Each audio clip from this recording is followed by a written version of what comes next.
My name is Jose Vasquez. I'm the Legislative Affairs Director for Camp Lejeune, Big East. And welcome to today's North Carolina Commanders Council. Thank you for all being here today. We do have some virtual guests as well that just going to end up making it in this morning. There's just a couple of things that I want to ensure that I end up covering before the council begins. This council is being recorded. I just started that recording just so that we can jot down notes later on and ensure that everything is captured appropriately. This is not an open meeting to the public. Topics discussed should not hold a classification rating, however, should be discussed as a need-to-know basis.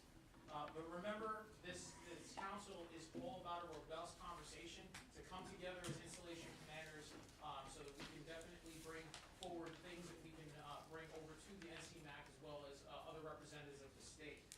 We do have personnel attending virtually using WebEx, the same program which is actually doing the recording. I'll be calling on the installations for the commanders' opening comments on successes and challenges which their installations have had since the last Commanders Council. So we had our last council, I believe, at Matsu, and it's been a success only due to the fact of the timing of the actual council for this quarter is why we're back at the DPI building.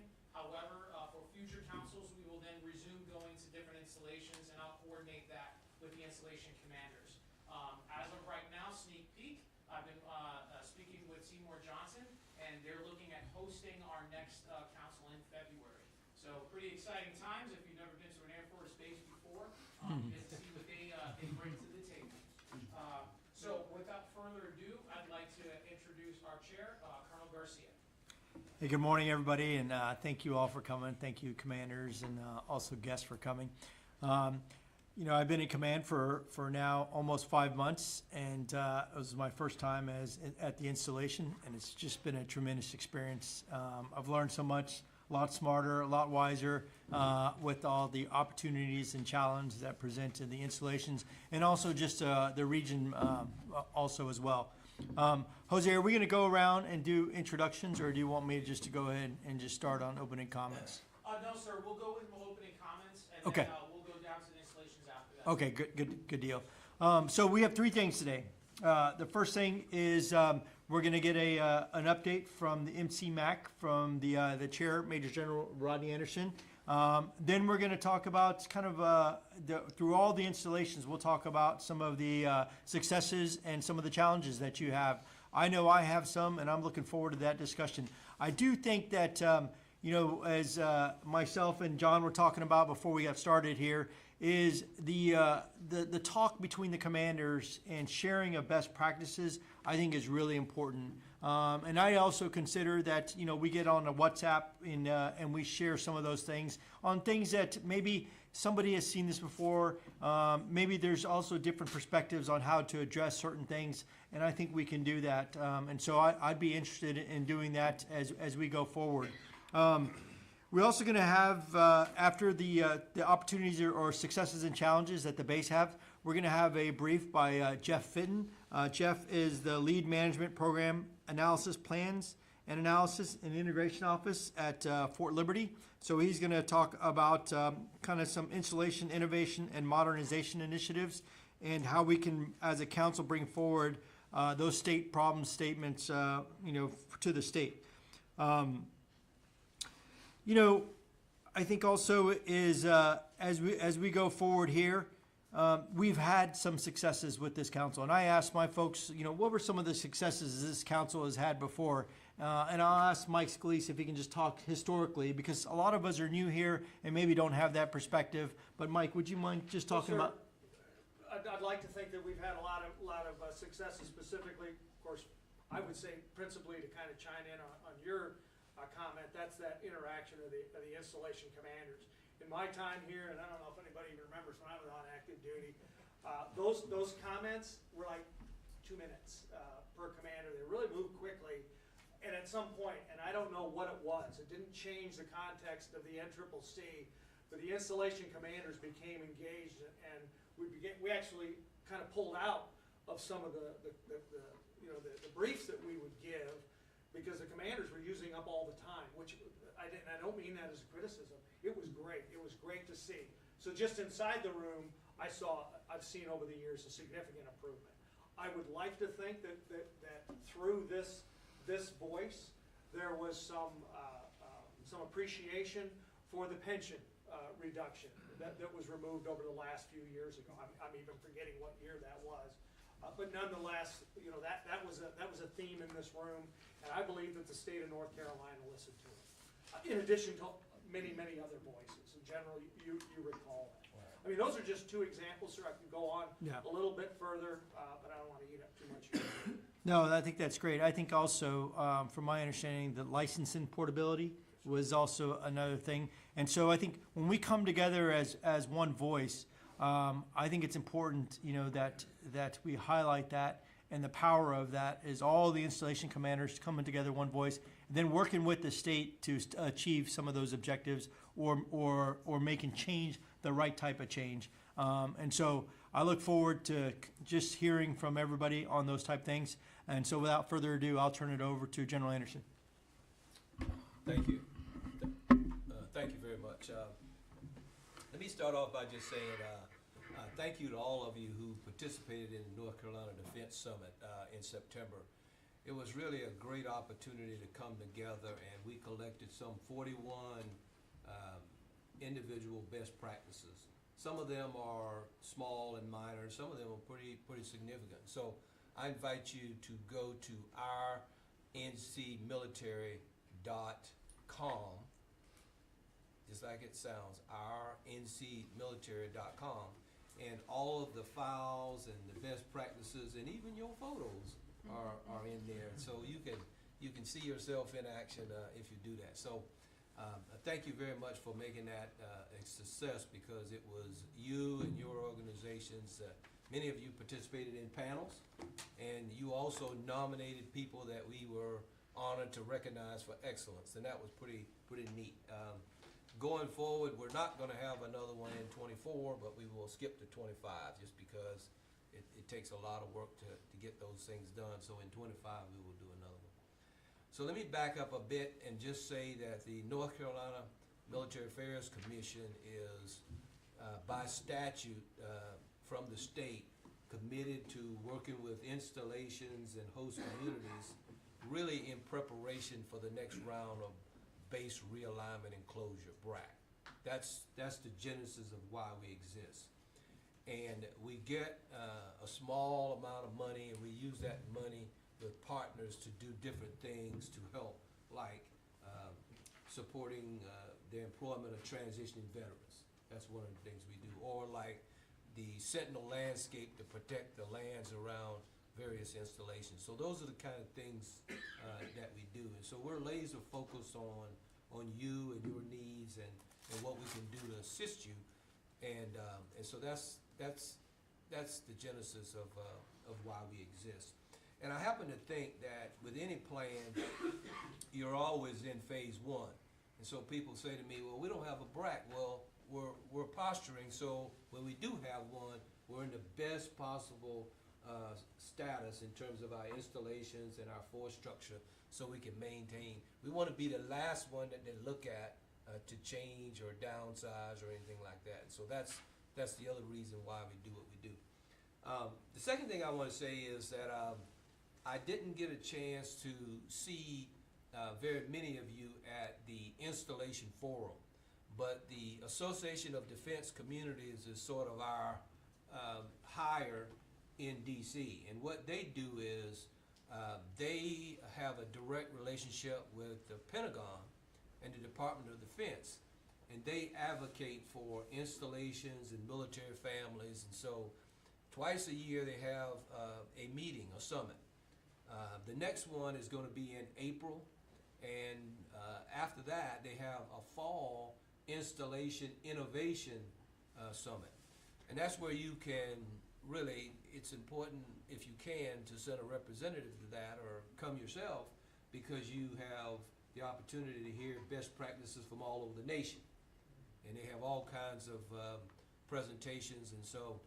And I want to suggest that the next one we have, what I'd like to do is, first of all, have a little North Carolina huddle while we're there, so we can just know who all's there. And then secondly, we will take the lead or work with the NCCC, however we want to do it, but collect some notes so that those that don't get a chance to go, they can go to the notes and see what happened or look at the slides or whatever. So I think those are two things that I'd like us to do going forward. So the specific dates are 8 through 10 April.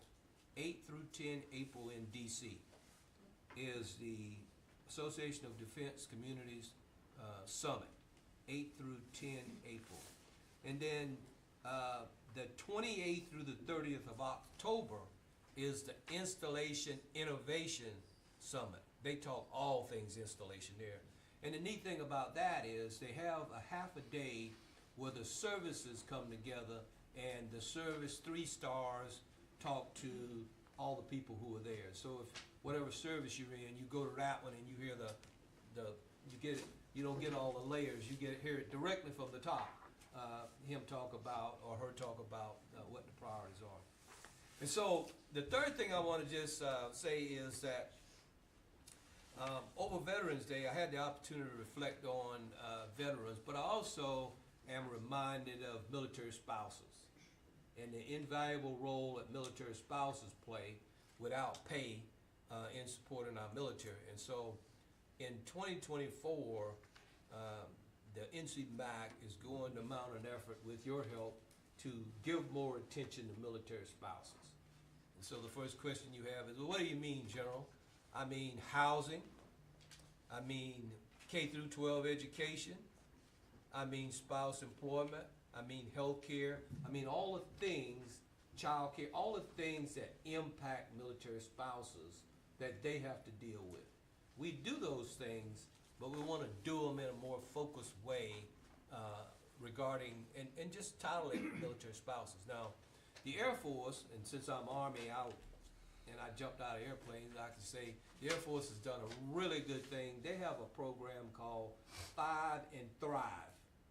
5 and Thrive. I encourage you to go because there are lots of good lessons that they do through 5 and Thrive. And the thesis of it is those 5 things that I mentioned: housing, child care, K through 12 education. Just think about it. When you move, the spouse is thinking about, where am I going to live? Where are my children going to go to school? Can I get child care? Can I go to work? That's what they think about.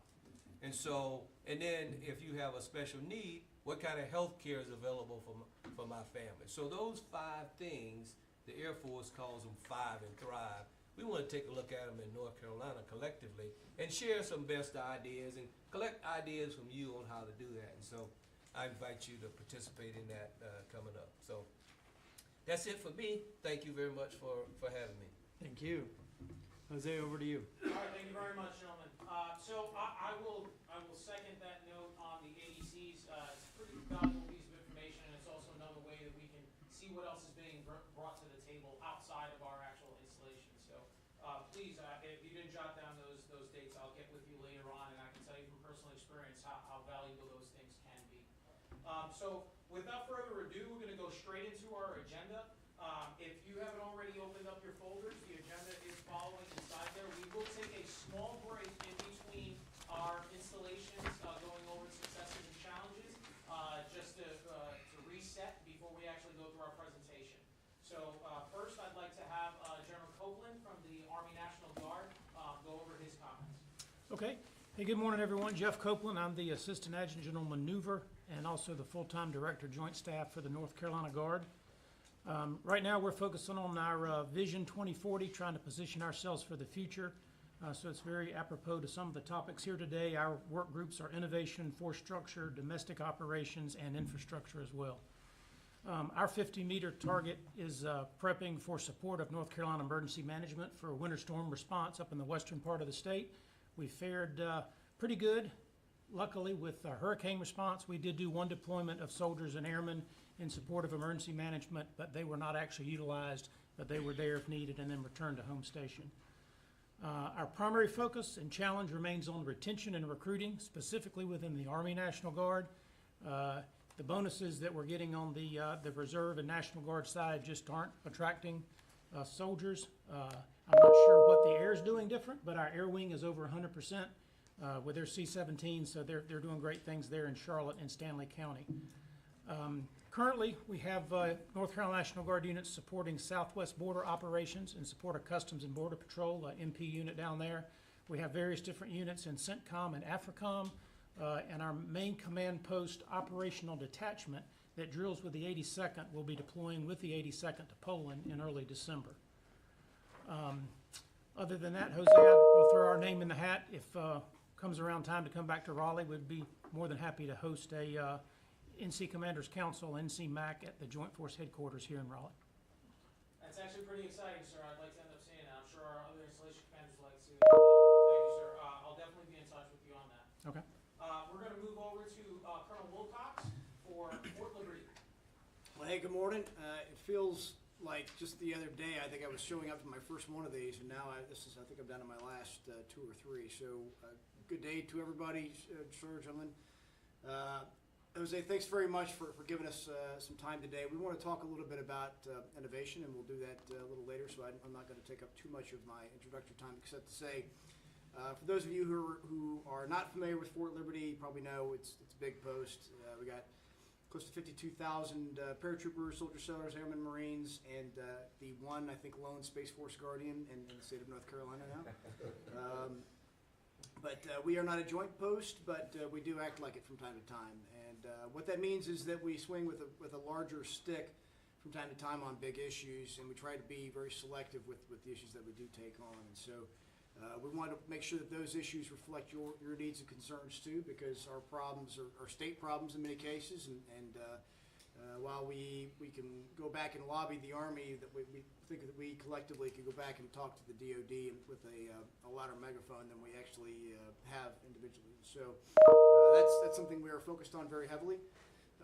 On future things going on right now on the installation, as you know, we redesignated to Fort Liberty back in June, and have officially now completed the last of our renamings and everything else that needed to go with that. We'll send that up to Congress here shortly. So that's a bit of a sea change for some case, for some folks, and for other folks not so much. But I will tell you that I think the state of North Carolina got behind us with that. We did it right, and certainly Cumberland County and our surrounding counties that were part of the redesignation process are reflective of a positive and well thought out method of trying to select a name and put the right one on the installation. So to those of you who were part of that, thank you very much. We, by virtue of our location and again size, have a lot of, I think, great opportunity to plug in with some of the local colleges. It's probably our best case that we like to bring up routinely is in our Soldier Transition Assistance Program, which we do open up to everybody, including family members. We've got one of the best transition programs in the Army, and we know it because when a soldier, sailor, airman, Marine applies for unemployment, that unemployment comes back to the last installation that they left, in this case, Fort Liberty. Our claims are the lowest in the Army, and by orders of magnitudes. And a lot of that is reflective of the great relationships that we've got with other organizations, other businesses in the area, and certainly our proximity up here to Raleigh and Charlotte as well, to be able to plug in with great organizations that come out and really provide those employment options for people after they get out of the military. Our belief is that if you invest in a soldier all the way to the point where they get out, they will tell that story for the next 50 years and beyond, and that's a recruiting and retention tool, even if they're out of the military. They will also do the same if you do the opposite. So if you fail to invest in them and you send them out, they're going to get out and tell the story about how the Army didn't take care of them for the next 50 years. And so it is an obligation for us as leaders to make sure that one way or the other, those programs are the best we can make them, and we think we've got some great examples on how to do that right. The only other thing I want to bring up is, like many of you, our infrastructure is in bad shape. Probably our worst example is our roads. Our roads right now, 43% of the roads on Fort Liberty and worsening are in failing shape. But because of the great relationship that we have with the North Carolina Department of Transportation, starting here in actually this month, we'll start doing some culvert work on some of our worst roads, and then going into the spring, we're going to go on a massive run of asphalt pouring and redoing of roads So a job that we were expecting to take about $50 million is actually going to take about 40% less of that. And so that's because the state of North Carolina can do things a heck of a lot cheaper than we can. And because of the intergovernmental service agreement that we have with the NCDOT, we're going to put our roads back in the shape they need to be. In some places, we'll be able to actually transition those roads completely to the NCDOT for long-term care and maintenance, which is fantastic. And then other places, we'll continue to do some of our routine maintenance on our roads, get them up to snuff, and have, I think, far better, far more navigable roads than we've got right now, which are in pretty bad shape. So just 2 wins I wanted to highlight for the group. I look forward to talking with you all about our view of how we bring the voices of all installation commanders in North Carolina together and innovate as a team. So thanks very much. Jeffrey, anything you wanted to add? No, sir. Thank you. Thanks so much. Thank you very much, sir. So we're gonna move over to Seymour Johnson. We have Colonel Walker. Yeah, hey, thanks, Jose. And first off, sir, it's certainly good to see you last week.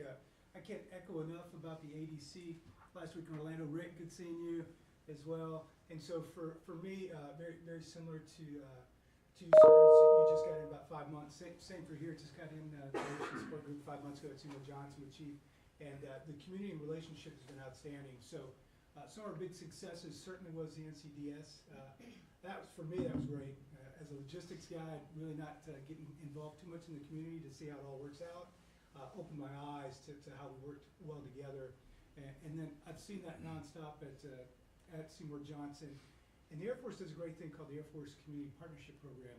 And so that's out of the Pentagon. It's a group of folks in our A1 staff that come down, and the last time they did it was 13 years ago. But we just did it 2 weeks ago, and it really was a North Carolina Defense Summit and a mini ADC, or a mini Installation Innovation Summit. And what I mean by that is we put some POCs together, and we went out to the community. We brought in the mayor, all the county commissioners. We had 3 county commissioners there, the superintendent of the school district, and then we also had the president CEO of the medical community, Wayne Community Medical Center. We had numerous folks from the North Carolina Department of Defense or Department of Transportation come out and talk with us. So John, very similar, our conversations went with roads and some of the things that we needed help with. But what was great about this was the Air Force sent the folks down to really see how we're doing with the community, the partnership, to put down some talking points of things that we're gonna do. And I'm gonna shoot this out to all of you so you can see this, but it was a game changer for us in the sense that I sat there, and as the wing commander or vice gives the brief of Seymour Johnson, started opening up the eyes to the county and the city. Notice there's, they're close, but there's always disconnects somewhere along those lines at times, right? But this seemed to actually trigger their thoughts. I saw the mayor start thinking of things that the county commissioners were going, wow, we need to do that, that.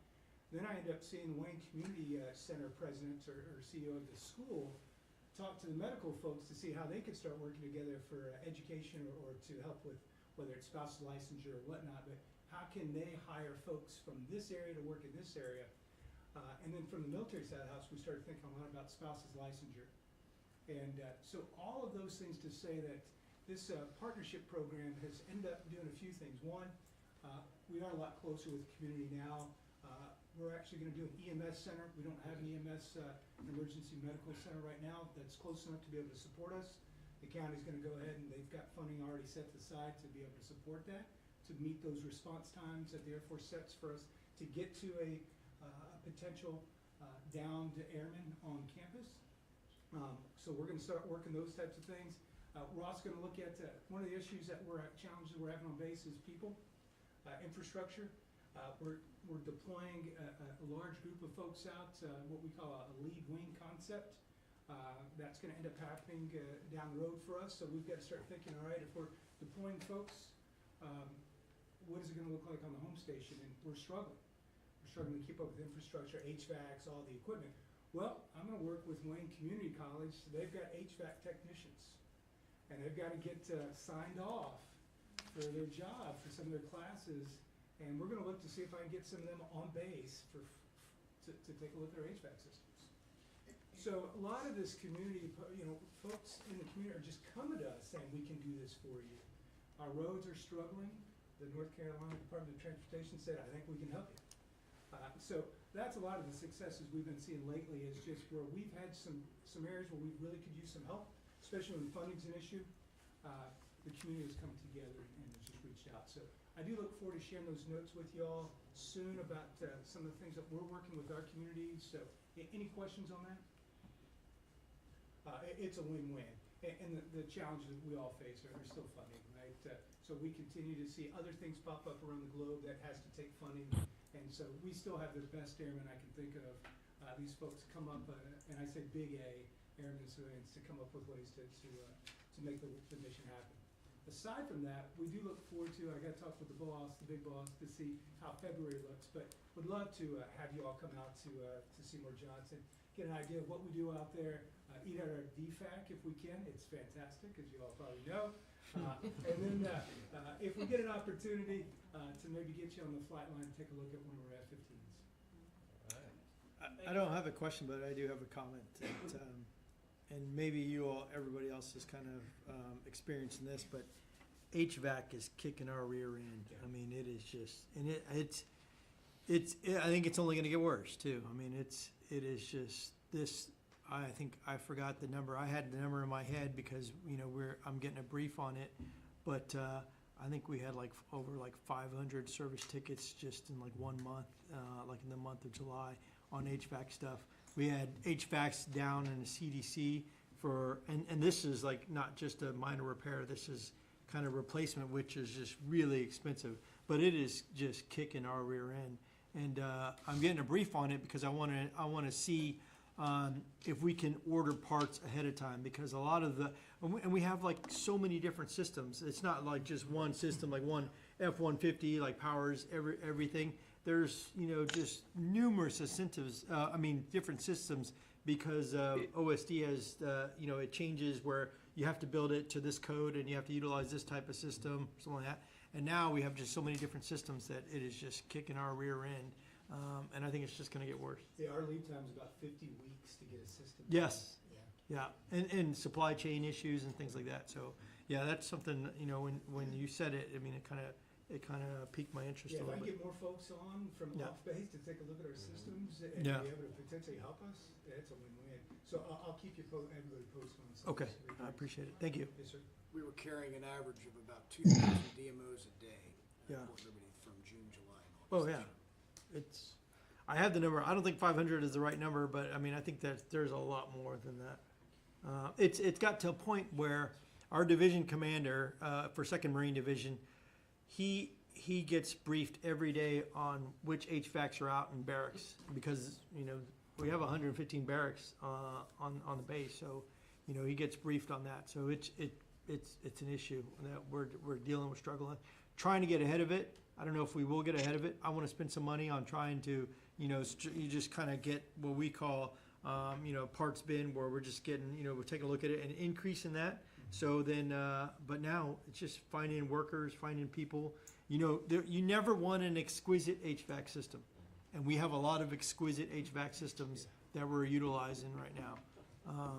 That's not what you want, but that's what we have. All right, thank you. All right, well, thank you very much. This definitely reinforces IGSAs and how we can work with our community as just being one community. So I definitely look forward to more conversations with that. We're going to move over to the Army Corps of Engineers. Mr. Tyron, Chief of Staff. Yeah, so you got the second string guys. I hear Colonel Morgan gives his apologies. He is giving a keynote address to the Atlantic Intercoastal Waterway Association this morning. And our deputy commander is actually out at the Southeast Power Association. So they're the federal agency that's responsible for dams and hydropower. So we have 2 dams, obviously, in the district footprint out there. And we're producing about 100,000 household worth that we're selling out to different clients out there. So that's a thing that happens pretty much every day. So we do have some other focuses. On the wind side of the house, obviously it's a great time to go back and talk about it with the end of the fiscal year. Very successful. We managed to execute all of our contracts and award all of those things, all except for one, in support of Fort Liberty and the Special Operations Community. So I think we're really on track. We have a very robust program that will continue to be on schedule there for Fort Liberty. In the civil works side of the house, we were able to do over 900 days of dredging, to include the North Carolina coastline all the way up to Maine, and then into the Texas coastline. So we had 900 days between 2 vessels.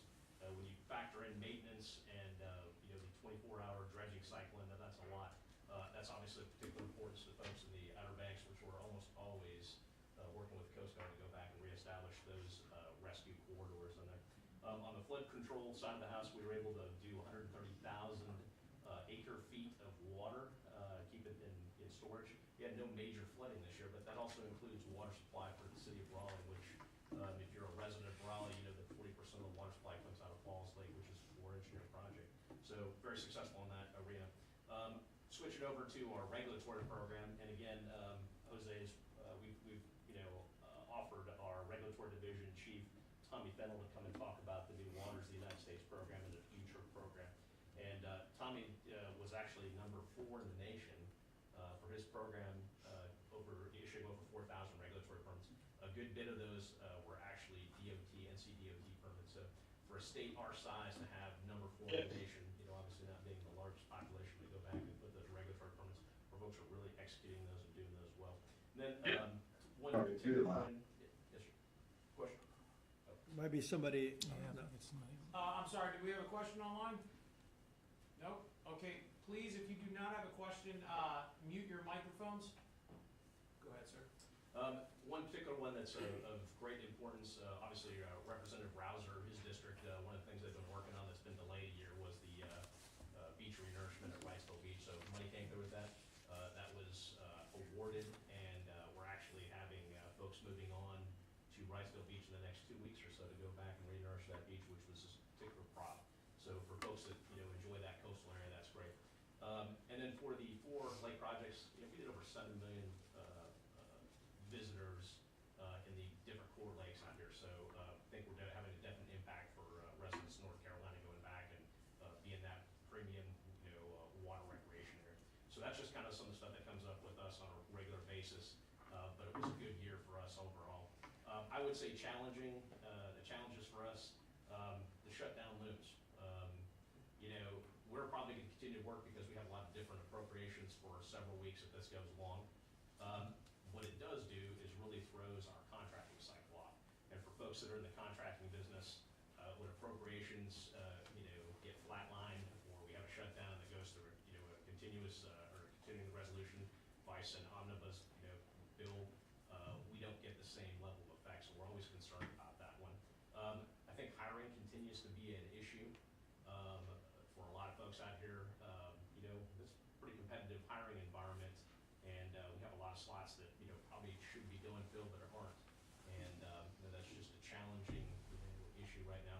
We accredit some of that to just a very tough economy, but part of it, we have several coastal districts in the South Atlantic Division that are in the rest of the United States locality pay, which means we're competing with somebody else that may have a lower cost of living, and folks that live on the coast and even in Raleigh, we know that we've experienced some pretty interesting inflationary times out here, and so that's affecting housing, it's affecting all those things. We'll have people that will accept a job and then go, oh, gee, I didn't realize it was so expensive to live in Wilmington, or Raleigh, or Charlotte, or whatever, and decline. So that's just one of those things we're dealing with. I think the other thing is, I wouldn't say it's a challenge. We're coming up with some coming into some new legislation as we do some of our permitting, and this is a shout out to the state of North Carolina and the State Historic Preservation Office. There's a lot of new legislation coming out, how we go back and deal with some of those cultural resource projects, and do the permitting stuff. I will tell you that there is some new legislation coming out in the next 2 years, and again, it kind of surprised me, and I just throw that out. There's laws that govern internment of U.S. forces from December 6th all the way to the present, but there is no law that covers U.S. forces on sovereign ground and their internment from December 6th to 1776. Suffice to say, when we go back and do it, we're actually having the Secretary of the Army entering in as an interested party anytime we go to a place that has a historic battleground nearby. Case in point, Kinston, North Carolina, we're doing Kinston Bypass, and that's a site of a lot of Civil War and even some Revolutionary War activity. So we're seeing some cutting edge things out there that deal with things in the past, and so the Secretary of the Army is drafting some legislation right now that will actually cover that for things. So anytime we do anything across the state, that will be something that will be of particular interest. But I wanted to bring that up because that's just something new that learned the other day. I hadn't heard about that. Thought we had things on the books for that, but we don't. And the Secretary of the Army has taken that on as a personal project. So than that, that's what we have here in Wilmington District Army Corps of Engineers. Thank you. Thank you very much for your comments. We're gonna move over to Coast Guard Elizabeth City with Commander Koski. Good morning, everyone. On the strategic front, we are starting the negotiations for our joint use agreement of our airfield. For those that don't know, we actually have the public Elizabeth City airport on our property within our fence lines. They are growing. They currently have about 10% of the airspace that they, or air traffic that they use, and they're building a second terminal right now. They're partnering with Elizabeth City State University, whose program is again growing. So they do not pay into the air tower that we own. They are trying to get ownership of it. Right now, the Coast Guard is obviously not interested in doing that. And they are also, there's 2 huge projects right now that are going to be built potentially right off our property. So Sentinel Landscape is a big concern. This is a 20-year agreement that has not been changed for the past 40 years. It gets renewed every 20 years. And the Coast Guard has definitely changed a lot, and so we're trying to look forward to the future of what that looks like and trying to maintain our airspace. So definitely any folks who have experience in Sentinel Landscape, I'm trying to get a little bit smarter. It expires in 2025, so but we are starting negotiations now. So this is going to be a pretty big deal as they have the 2 projects, Project Shamrock, Project Dayton, that are coming in, which are going to bring more air traffic to it. And then for those who are interested, the airport, like I said, is opening their second terminal, but they're also going to be doing hot refueling too, which is also going to, I know some of the other air traffic that comes through from the other entities we're pretty excited about that. So that's a big one that we're kicking off. Infrastructure, everyone's talking about HVAC, we have the same problems, but I would say right now I'm mostly concerned about our sanitary systems as we continue to have major issues in keeping our berthing areas open because of sewage leaks and things like that. Never the sexy projects, they don't get attention for our funding, but as I had my toilet explode in my office the other day, is definitely a concern about mine that we have with our sanitary systems. And then Starbase, we are moving forward with opening the first Coast Guard Starbase entity. Again, we don't have a lot of experience. If anyone has a POC that can help us guide through as you've opened a Starbase and what that really means for us, we're definitely in new territory there for the Coast Guard. Personnel shortages, like everyone else, continues to be a major challenge. We're about 10% short in the entire Coast Guard, so about 4,000 people, which doesn't sound huge, but again, it's a major impact as we continue to look for ways to contract out services to provide that for our folks. We just had to do that with our DEERS office, as we have one of the larger DEERS offices for the Coast Guard. Medical, dental, again, major concerns are Outer Banks just lost their only TRICARE provider, so we're having to work to see how we can get those folks services. Right now, they would have to drive about 3 hours to get anything within the TRICARE network, so we're trying to go out of network. But again, there's just no providers really out there, so major challenges there. And then the last thing, of course, I want to put a plug in for our Coast Guard Marathon, which is very exciting to have our own, marathon. We're about 850 registrants, so definitely still small, but growing. This first year, the Coast Guard actually owns it, so we're trying to get big Coast Guard to own it, but we're pushing out. We've already booked up all of Elizabeth City. It's completely sold out, so we're pushing everyone to the Outer Banks and outward to try and draw them to that. Again, they actually get to run on the airfield, which is pretty exciting, so just anybody who wants to come in and enjoy that, we'd definitely love to have it. I think we have participants from every state right now, and we're a part of the Joint Services Medal that everyone gets. So I know we went up to Air Force Marathon, did that, Marine Corps Marathon, and presented that again. So we're really excited. It's taking kind of legs, and we know it's got a future, and we're just trying to see how it can grow and maybe use it as recruitment tools that we have there. So When is it? April 5th through 7th is the weekend. So there's a 1K for the kiddos, a 5K, half marathon, and a full marathon as well. So it's flat. Boston qualifiers. So there's maybe a one little footbridge, I think, is about that all we have there. And Olympic qualifiers. So we definitely have some folks coming in for that, and then we also have the adaptive. It's a big deal for the adaptive cyclists and things like that. So and that is all I have. Thank So, you very much, ma'am. With the Starbase, I'm assuming you're talking about the STEM education, 6th grade? Yes, So, sir. yeah, I'll get with you at the break. We have 2 of those we've run for a number of years from our Air Guard, one in Charlotte and one in Wilmington. Oh, that'd be fantastic. We're Okay. kind of forging our own path here again within the Coast Guard and doing it on our own. And we've had some touch points to DoD, but it's kind of hard to get someone who can maybe help us at the level we need that. Okay. So definitely appreciate that. Yes, and also, when you mentioned Sentinel Landscape, ma'am, we actually have some very smart people on that for our installation, so I'll make sure that I have my representative for that area reach out to yours. So if I can just get a point of contact on who your person is, part of your staff that deals with that? I am the negotiator, so that would be me, so. Okay, very well, makes it Talk easy. here. That makes it easy. All right, thank you. We are going to move on to Coast Guard, Fort Macon with Commander Tormey. Morning, everyone. Excuse me. Commander Lars Tormey, I'm here representing Captain Bliss as the operational commander for Sector North Carolina. So it's a pleasure to be here. And just probably add some comments to Commander Koski. She touched on the large service challenge, of course, retention, recruiting, 4,000 person shortage in the Coast Guard. The Commandant has come out and said we're going to shut down 10 Coast Guard cutters, none of which are stationed in North Carolina. So we don't anticipate much operational impact there, although some of our small boat stations will see some reduced manning where there's overlap in coverage. I guess stating that, there's still been some operational successes since I arrived this summer. We had a case with 4 divers adrift for 15 hours that were rescued in August, followed by September, a rescue of a family of 5 in Lookout Bight off the catamaran during Tropical Storm Ophelia. So we've had some operational wins, but I think we're concerned about margins and folks having capacity to keep that up, especially given the, as you mentioned, the medical support and housing, affordable housing challenges that we have in the Outer Banks. Those margins we think are getting thinner, on top of inflation and folks' personal budgets. I don't know if it's significant, but we've had a DUI essentially every month since I've been here, which for our 500-ish person sector feels and seems significant. So, in talking to your chaps, and just a challenge that I think is on the horizon. And that's all I have to share. Thanks. Thank you very much, sir. I appreciate that. It's definitely hard to get over when we start to end up having less personnel, and then we have personnel getting into making bad decisions. But we're going to move over to Marine Corps Air Station's New River. Lieutenant Colonel Brown. Thanks, Hussein.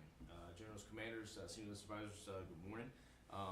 Again, Lieutenant Colonel Brown, call signs Buddy, and I'm covering down today for Colonel Burnett, who's wished he could be here, but he's actually serving up in Quantico on some matters on a board throughout the rest of the week. But for some of the things that we got for New River, for a couple of the successes that I wanted to share on his behalf, one of which was, I know this one's going to be kind of personal to us on the Marine Corps side, but we've got a thing that we have to do prior to every single deployment. It's called shipboard firefighting. It's a family favorite. But we had a great good news story and a success one to share with that. So utilizing something that we already had on the installation with our air base there, basically we have one of the type model series of airframes that we have for the MV-22. It's basically a Hulk that's there, and they've ran some gas lines to it, and so for our crash fire rescue and stuff like that to keep qualified in their stuff,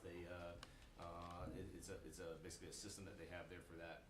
Well, we were able to basically work with the requirements. This is a pre-deployment requirement that every single person on the base has before they go on a MU deployment. And as well as some of the local, basically with OSHA and some other entities within the state of North Carolina and Onslow County there, to get everything qualified so that these, all of those Marines are now basically, instead of having to go, I believe Norfolk was the nearest, that was the best case scenario that we had to this. Some of them were having to travel even further. But long story short is we now have the capability to do that local to our base there. So for any of the commanders in the rooms that have ever, whether it's got wheels or whatnot, if it's got an engine that requires a maintainers, you can realize the fact that, hey, that's now 3 to 5 days worth of touch time on the aircraft that these guys can do on their home base right there instead of having to get on a bus, get them shipped off. So that's thousands of dollars in TAD, but more importantly for us and the tenant commands that we support there. It was the touch time on the aircraft that they're able to maintain just by staying there. So huge win that we got to see, and they just finished that up a couple of weeks ago. The next one was so we had recently done kind of an internal look. This came up from one of the after actions on kind of just the base securities and whatnot. We had ran a drill, stood up our EOC, and we're kind of going through some FEPCON elevation procedures or whatnot. And one of the things that came from that was the reaction times that we were seeing. To be honest, they were not awesome. We were seeing up to 3 hours is what it was taking for some of our security augmentation force, which were some of the local attendants that go and help our PMO or first responder types and along with the local community. So we recently did some changes there and basically have an offsite. So instead of having to, for those Marines to go back to basically their barracks room and get their own issued gear like you would have for a deployment and then go to the armory one by one and check stuff out, we were able to basically work, and then it's co-located with our PMO, so our provost marshal's office that is right there. It's just a branch thing that's right out of there, so they respond, they go straight to that, and essentially it's like your own little cubby gears that are locked, maintained, and secured by those guys. But again, for the sake of time, long story short, we went from a 3-hour response time to be able to get Marines to be responsive to be backup forces to our PMO on the gates and the sentries, down to 20 to 25 minutes. So that was huge, and it just took a matter of talking to the right people to get the right permissions, to put the right things in the right boxes. But it was a big win.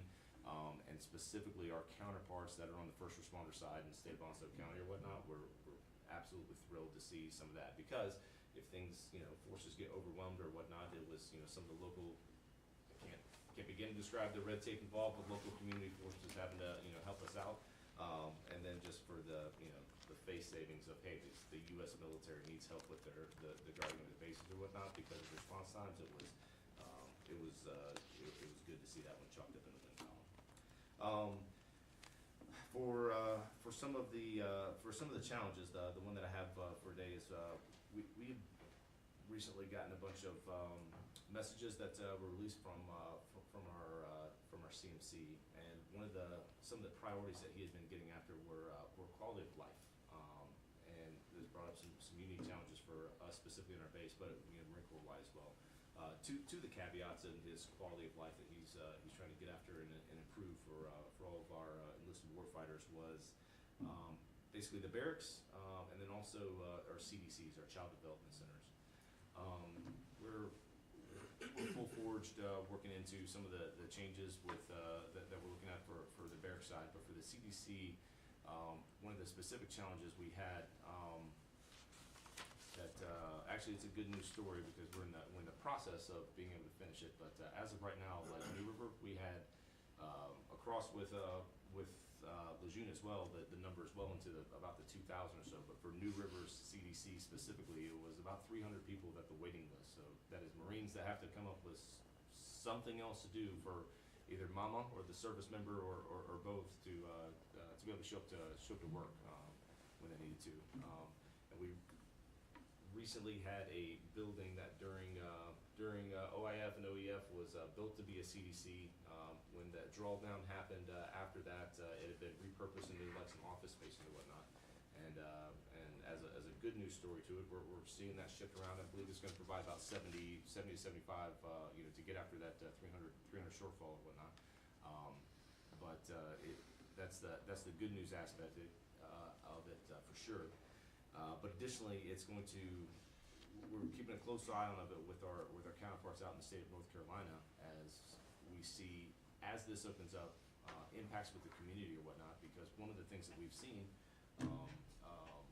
working with the CPL&O office and whatnot, is that the recent increase of the $15 per hour for the federal employees or whatnot, the impacts that that's having to our CDCs out in town.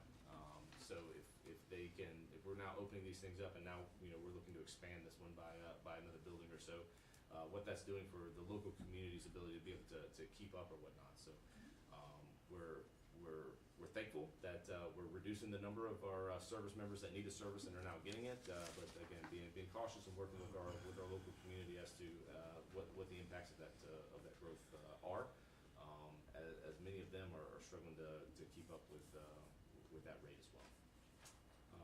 Unless there's any questions at all for me, I think that's all I have. Great, thank you very much, sir. The quality of life issues, we definitely are tracking on all those areas, especially involved with the NCMAC, with one of their subcommittees. So those areas are being discussed, and hopefully we can find a resolution here soon. So we're gonna move over to Marine Corps Air Station Cherry Point. All right. Colonel Burks. Good morning. Good to see everybody. Colonel Brennan Burks, call signs Cletus. Got the team here, got Sergeant Major High Tank number 34. Got Rhonda Murray, our CPLO as well. So glad to be here today. Successes, I'm gonna kind of throw a curveball at you on this one. This is private organizations, all right? So the Civil Air Patrol, and that's one that I've been stationed at Cherry Point 4 times. And it wasn't until my 4th time that I actually knew we had Civil Air Patrol on the base. And so they were actually a plank owner. Started at Cherry Point in 1942. They got 2 German sub confirmed kills off the coast of eastern North Carolina during World War II. Did great things. We had them stuffed away in a little place there and kind of hogtied. And so what we've done is pulled them out, put them more into the community center. We're getting them onto the flight line. We just hosted their summer or their encampment aboard the base there. Graduated 144 cadets between the age of 12 and 18. And it looked like Parris Island final drill when they had their graduation. It was amazing. But that was a great success there, really in pairing between the community and the base, you know, really kind of getting after a micro level recruitment and retention that's in there, but also too working it up to fill a gap in capability. You know, when we lost Pedro in that mission of search and rescue, you know, our main search and rescue is up in Elizabeth City and then also down at Fort Macon. And so having, you know, the Civil Air Patrol comfortable in using the airspace around Cherry Point and all the ranges, restricted areas, you know, and be able to go up and down the coast, be able to fly and operate and help in that emergency management, not only within the community, but they played a key role down in South Carolina too when they were doing some of the search and rescues for a missing plane recently. So that was one that, you know, it's an untapped resource that I think we can help develop their skills in there, you know, and that's one that we're talking actually with the Cap State leadership to see, hey, what's in the realm of the possible later on, you know. So, hey, do you want to fund some Quonset hut barracks, you know, there aboard the base, you know? Do we want to build a state hangar, you know, on there? Because really when you look at your military installations, the first thing that we get up and running is the airfield or the operations. And so if you're looking in a emergency management type of scenario, hey, I want to go to a place that's got an airfield that's up and running. Well, guess what? You know, that's the first thing that we do there. So that was success. I'll let Sergeant Major talk real quick. We also have HVAC problems, 266 down this summer. We looked at it and first thing says, hey, this is math problem. I got 9, you know, people on staff to do HVACs. I got 3 contractors. It's like, let's call Daniel Cross and the business analysis team down there to say, hey, let's run a little airspeed or a little black belt or a Lean Six Sigma on this to find out what are our issues coming through, you know. And so I appreciate the help from the team with that as well. And we're going to get after it in posture to ensure that we have that. So our major's been working with local community college as well to set up a skill bridge, you know, to do that and have them come back and work that on. So I'll let them talk a little bit about that. So. Yeah, you guys talked about working with your community college. So we've also done the same thing because they have a great program there. So what we've done is we worked with our facilities folks, our Skill Bridge folks, and the Craven Community College to quote unquote partner with them to have whether sailors, soldiers, or Marines that are exiting the military to get the training right from the community college, which is right off base, but instead of doing their sort of on-site work at their facility, coming on to Cherry Point and working with our facilities folks as their on-the-job training. So we're finalizing that program actually Thursday. So we should start advertising that here probably by 1st of December. So it'll be kind of an exciting time to see how that works out. We're going to start with something small, but we've looked into a couple different programs. One is HVAC, but also our water treatment and a couple other programs there to try to get after some of those challenges in creative ways. Let me just say that's an excellent idea. I've heard, and I've been in this space for about 10 years, and each one of the services does something a little bit different. But SkillBridge is the DoD program, and to get the folks in SkillBridge, get them trained, and then work on the installation, that is an excellent idea. Excellent. Especially in an area that you have challenges in finding talent. And we implemented some mandatory training for the techs as well to make sure that the 1977 certifications are up to date with the latest and newest technology. So, but And the community college helps with that. Oh, they do. They'll be They're they'll be great. teaching the latest thing. They're great.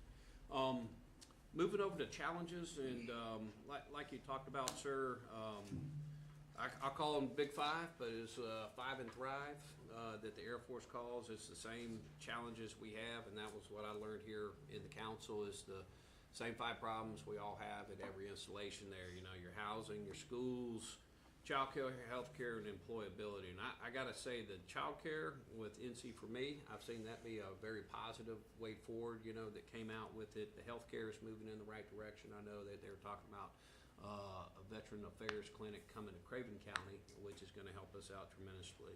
And then employability with all of the certifications coming. And I think that's been some good movement on there. Really what I would like to pose to the council is really on the schools.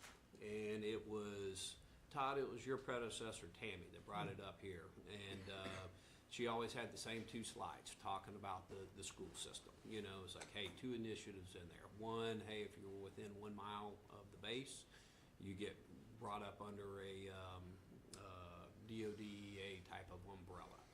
And then the second one was the state sponsoring incentives for the teachers to keep the right teachers within the county there, you know, that are around there. And so that really kind of sparked everything with it. So since that time that Tammy brought all that up, we just started pulling more and more data to get smarter on it, you know. And so then you see the NC state reports, you know, that come out, the per pupil funding. You see some of the ranking, and I think the last one was the NC Board of Commissioners kind of data pool. Just saw that last week, and so that was really good. And really, when you start digging through that data, what we found is that for the per pupil funding, our main 6 installations with military bases in them, you know, in those counties, are in the bottom 1/3 of the state for funding. And so we're talking out of 116 counties, number 89, 104, 107, and 114 out of 116. And so then you say, okay, hey, DODEA, all right, how are they doing? Because there was another article that came out and said, hey, DODEA test scores, blowing it out of the water. Best across the country, anything that's out there. So you do that comparison. You say, okay, hey, DODEA, they're putting about $25K per pupil that's in there. We're doing about 11 to 12 at our main 6 installations that are there. And that 11 to 12,000 is broken up into 3 parts. Your federal, your state, and your local. And I think that there's something that, you know, I would like to think that maybe this is something proposed that we take on this, you know, in the 2024 Military Spouse Initiative as we go through as the schools, and really look at maybe some of that state and federal, you know, or even the local as well, with some of that data, because I think we can move the needle on this one, and this is one that affects all 6 major installations, you know, regardless of service, as we go through. Because also too, when you really look at it, is our current and our future job force that's out there. And so we've got a lot of advanced technologies. We're bringing a lot of new things, you know, coming in, and I want to keep that job force and job pool, right, it's there. So, you know, and when you look at it and you're like, number 89 is, you know, the question I said was, well, who ranked 89th in the last Winter Olympics? Nobody knows because it's irrelevant, you know, so it's the same thing. We need to be in the top 25 for our 6 major installations, you know, and make that kind of the Benny of, and that preponderance to serve. It's like, hey, if I join the military or if I move into that county, guess what? My kids are getting a better education. So we can help recruitment out by doing this initiative as well and go after that. You know, in North Carolina is the most friendly military state that's out there. Oh, Hoorah, hoorah. But yeah, and I think the test scores say it all. You know, DOD is, and we had another survey that they had called down on to say, hey, what do you think about some of the initiatives that were out there, you know, that DOD's put in? What about Purple Star? I'm like, Purple Star is great. Purple Star is a start, you know. That's the first star that you get on your roadmap to like Eagle Scout, you know. The next star is silver, and then gold and platinum. And I think those stars need to be tied with funding levels, you know. So a funding level, and then the last measure of effectiveness, your platinum, is how many of those kids are banging out the test scores that are getting into the colleges, finishing the AP, and make that the standard we shoot for. So, other than that, I appreciate it. Joseph, I was gonna ask as well, if I can get with you afterward, just to talk Living Shoreline, see if we got any updates for that. But other than that, we're glad to be here. I think we got a leader for that spouse. Yeah. Yeah. School. Yeah, I'll take it on. All right, got it. All right, thank you very much, sir. So Captain Zimmer from Navy Norfolk, can you hear us? I got you loud and clear. How about me? Yes, sir, loud and clear, you're on. Fantastic. Hey, thanks everyone. Appreciate it. Sorry I couldn't get down there for this one. Had 3 other things this afternoon and couldn't bend this time-space continuum to get to them all. Hey, I echo everyone with the challenges that we all have. And the last thing that you brought up, Cletus, there on schools, after the North Carolina Defense Forum, we got my CIPLO and our school liaison officer went on down to Currituck County and spent some time with their supervisor, they're both the county and the school superintendent down there, to not just go past just the Purple Star program and really get into it with them to see how we can help them and partner with them to get some more funding for the schools down there.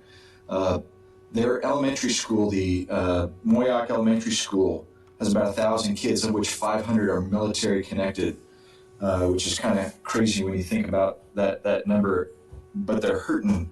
So we started that conversation with them to really get after some other types of federal funding and to put some investment into that school. Put them together with our MFLEX, and they're going to start their MFLEX program down there and working with them. So it's just great opportunities, and that was all inspired by us getting together in these forums. So, you know, sharing our challenges, but also sharing our successes definitely help all of us as installation commanders, and it's always great to have the great state of North Carolina support. Even though I'm living in Virginia, North Carolina is awesome, so you guys are doing it well. I don't have any cool marathon thing like my counterpart from the Coast Guard, but we just finished up what we call our grunt run. So I have all the Marine Security Detachment there, and we just finished that, and we had about 65 Marines and about 100 other folks participate in that kind of Tough Mudder run here at late October, and that was a great event for the team, and had some folks from the community in the surrounding areas. Just finished up this morning with another conversation on our Rother and some of the wind farm and solar energy farms, working with them to get to yes. I hate saying no, but sometimes if we have to say no, it's because of defense. It'll impact our ability to do our mission. But we're looking at innovative ways to get into yes to some of those solar and wind farm items there south of our installation down there. other than that, I have nothing else for the group. All right, thank you very much, sir. We appreciate your attendance. We're going to see if we do have someone on Matsu on. I wasn't able to get you online, but did someone call in? All right, good to go. So we are now going to move on to our last installation. Colonel Garcia for Camp Lejeune. All right, good morning, everybody, again. Oh, hello, was that somebody? Yeah, I apologize. I guess I had to hit the star and unmute myself another way than just on the phone. I apologize. So this is Colonel Chad Blacker. I apologize I wasn't able to make it on site, but I'll keep it brief. So at Matsu, we continue to support Army and Air Force pre-position ammunition missions down there, as well as foreign military sales, and then CENTCOM and UCOM ammo resupply. And then our brigade is also responsible for Military Ocean Terminal Concord, which is the primary ammunition location on the West Coast, as well as all DoD cargo that moves through the defense transportation system of U.S. Transcom off the West Coast of Alaska. So that really kind of brings me to our first challenge, and that is kind of from a mission command perspective. The brigade headquarters is responsible for mission command of both the ammunition terminals, West Coast and Alaska. But there is a restationing packet that has gone forward to Department of the Army to restation a battalion called the 832nd Transportation Battalion to Matsu, and their focus would solely be on mission command at Matsu as an installation, as well as the operational mission there. That also ties me to another effort that we have going on right now to kind of separate the U.S. Transcom operational mission with the Army Material Command land management installation mission, if you will. And most people probably know, I know all my Army counterparts there know, underneath Army Material Command is Installation Management Command, which we do not fall under currently. However, the Army Material Command commander, 4-star, has made the decision that we will for base operations. So we're going through the mission analysis now to figure out how all that will work, since we have an operational headquarters and an administrative command headquarters. And so those two things, I think, in the future are going to be able to help us separate the mission that we execute from some of the things that we need to really be focused on installation-wise. So we're looking forward to continue to move forward on that. A couple things I would like to highlight that I think this meeting has really helped us out with recently, and appreciate everybody coming to Matsu when we executed the last one. First being is we currently have a review of the packet to expand the Sentinel landscape southeast to include Matsu, and so I know that wouldn't happen if we weren't part of this forum, so we really appreciate all the support and getting us included in that. We look forward to providing our feedback and seeing if we can get that approved. And then the second thing is, after we executed the last meeting, I can't remember the gentleman that was briefing, but he was from the governor's office, and I asked a question about a concurrent jurisdiction packet that we have for the big plot of green land. If you were to look over by Curry Beach, Carolina Beach, across the Cape Fear River, that's part of Matsu, but we didn't have a concurrent jurisdiction packet approved for law enforcement there. And so the Army had it up at in D.C. since 2019, finally got to the governor's office, but after I asked that question, 72 hours later, we had to sign packets. So definitely a direct correlation between this form and being able to get that done. So we really appreciate that. And then the last thing I was just going to highlight, I think one of the best practices that we're kind of moving forward with, and we're not, fully mission capable, if you will, but that's the IGSAs, so Intergovernmental Service Agreements. So we met with our 2 counties and 5 municipalities that are adjacent to Matsu over the past about month and a half. And so it looks like we have a really strong way ahead to get some IGSAs in place for things like forestry management in a partnership with NC State University, as well as some utilities with the local, Brunswick County, and then also road repairs potentially through the state of North Carolina. And there's some other ones out there.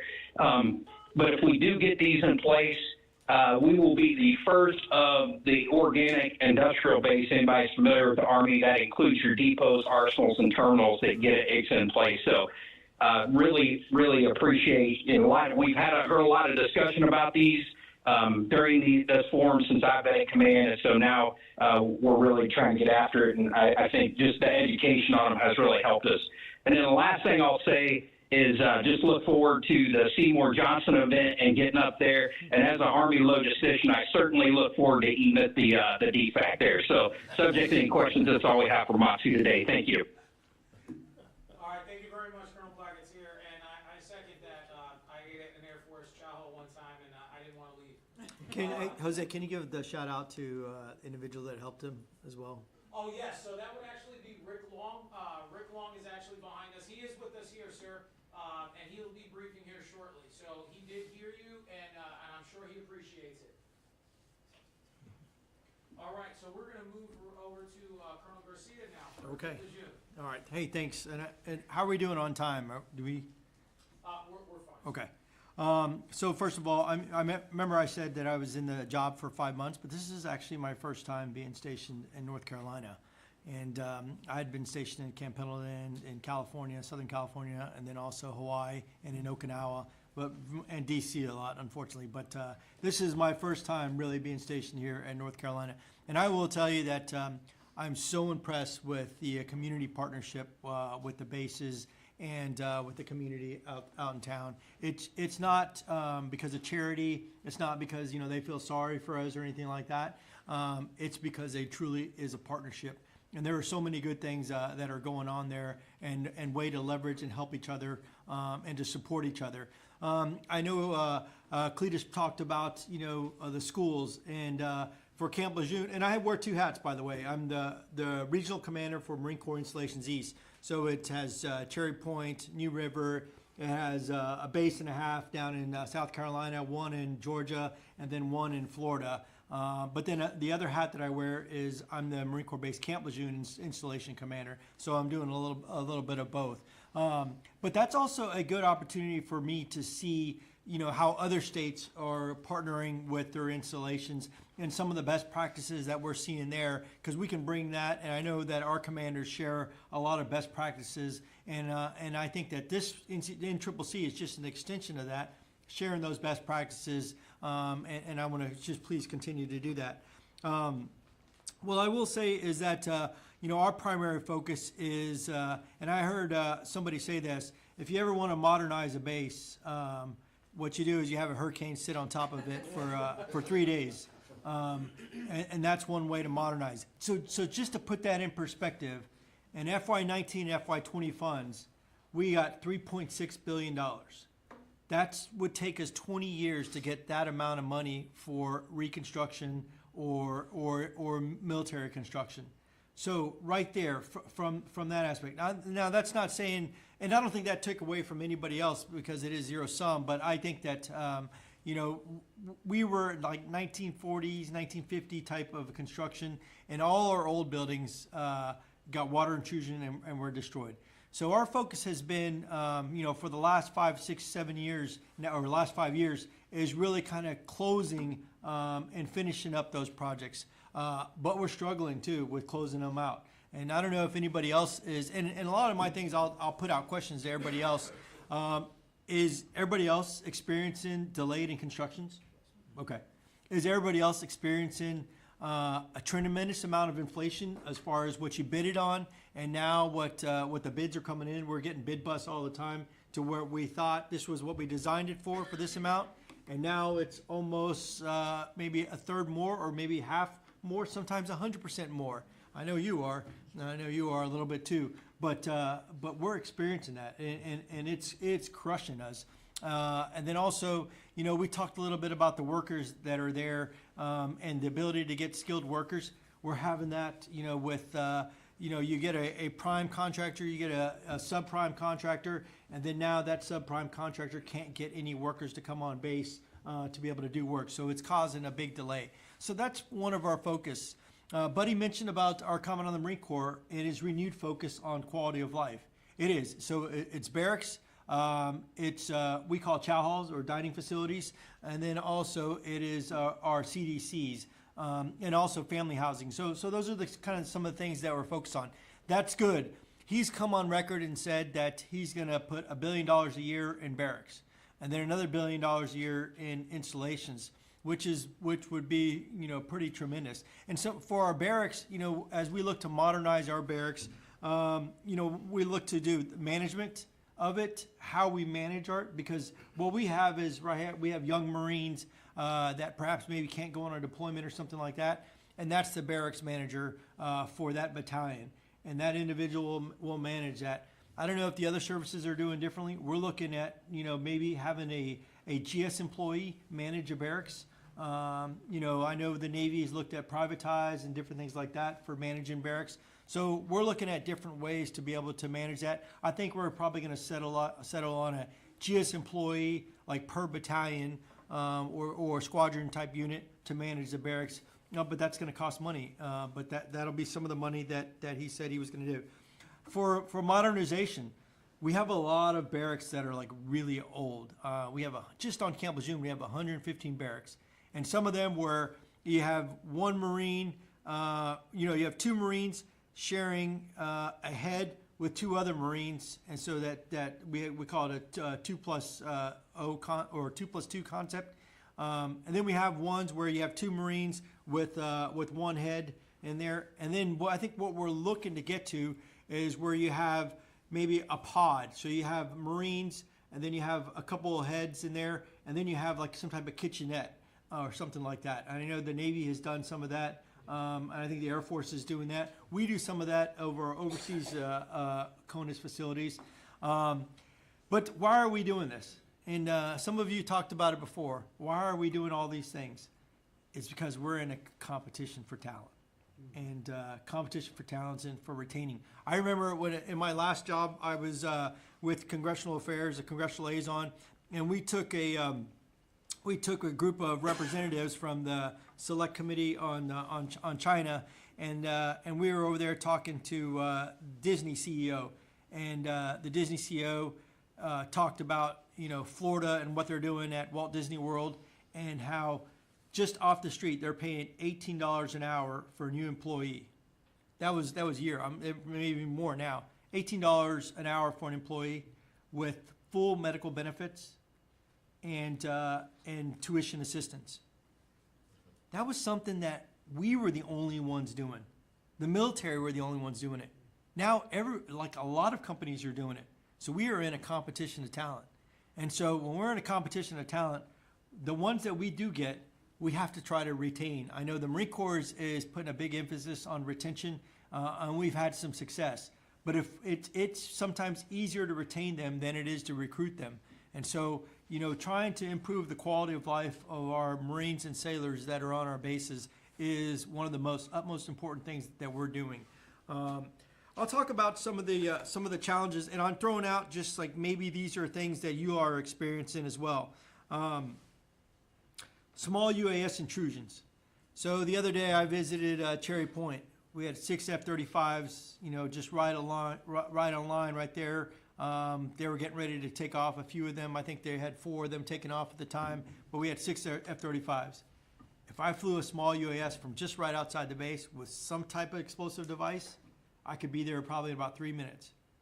And guess what he doesn't have? He doesn't have the authorities to shoot anything down. Does anybody have the authorities to shoot things down on their base? No, we don't, right?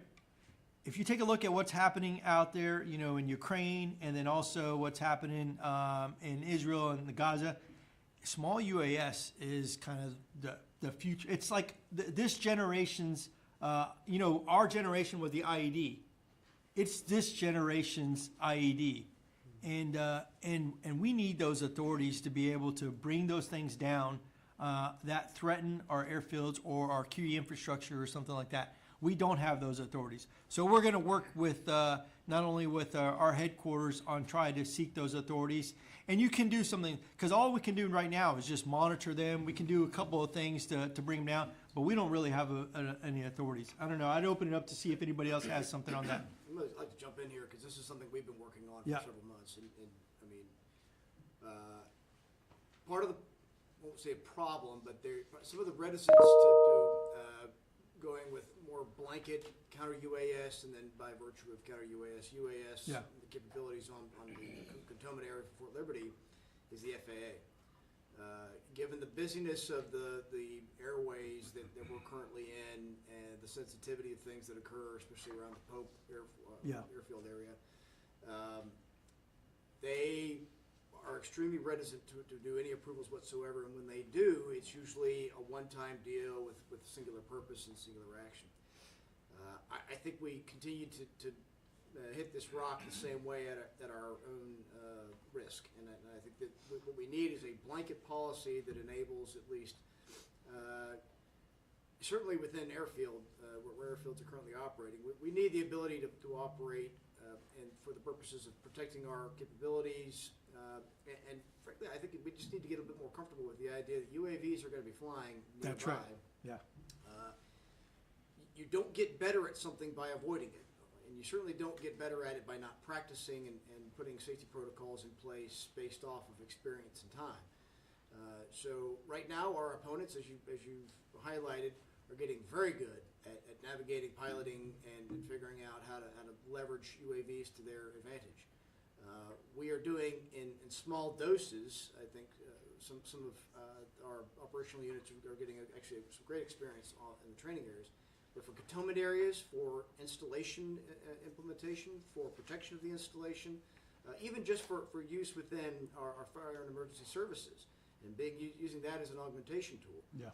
All of those things right now are verboten, and a lot of it is down to a combination of some Army rules that we're trying to get passed, but a lot of it chalks up to the FAA and their reticence. Yeah, so I mean, we're experiencing the same thing, and what my concern is that it's going to take a catastrophic event in order to start loosening up those authorities, and I'd prefer to not have a catastrophic event that now does that. Let me say something about that. You yes, know, there are all kinds of non-lethal and lethal, but I'm saying non-lethal. yeah. Well, until recently, we didn't even think about this because we thought, oh, it's the homeland, we're safe. We don't even need to think about that. So we really need to elevate that to higher levels in terms of how we protect our bases, because it certainly is a target. You know, we see adversaries buying real estate in the vicinity of our bases. We see all those are indicators that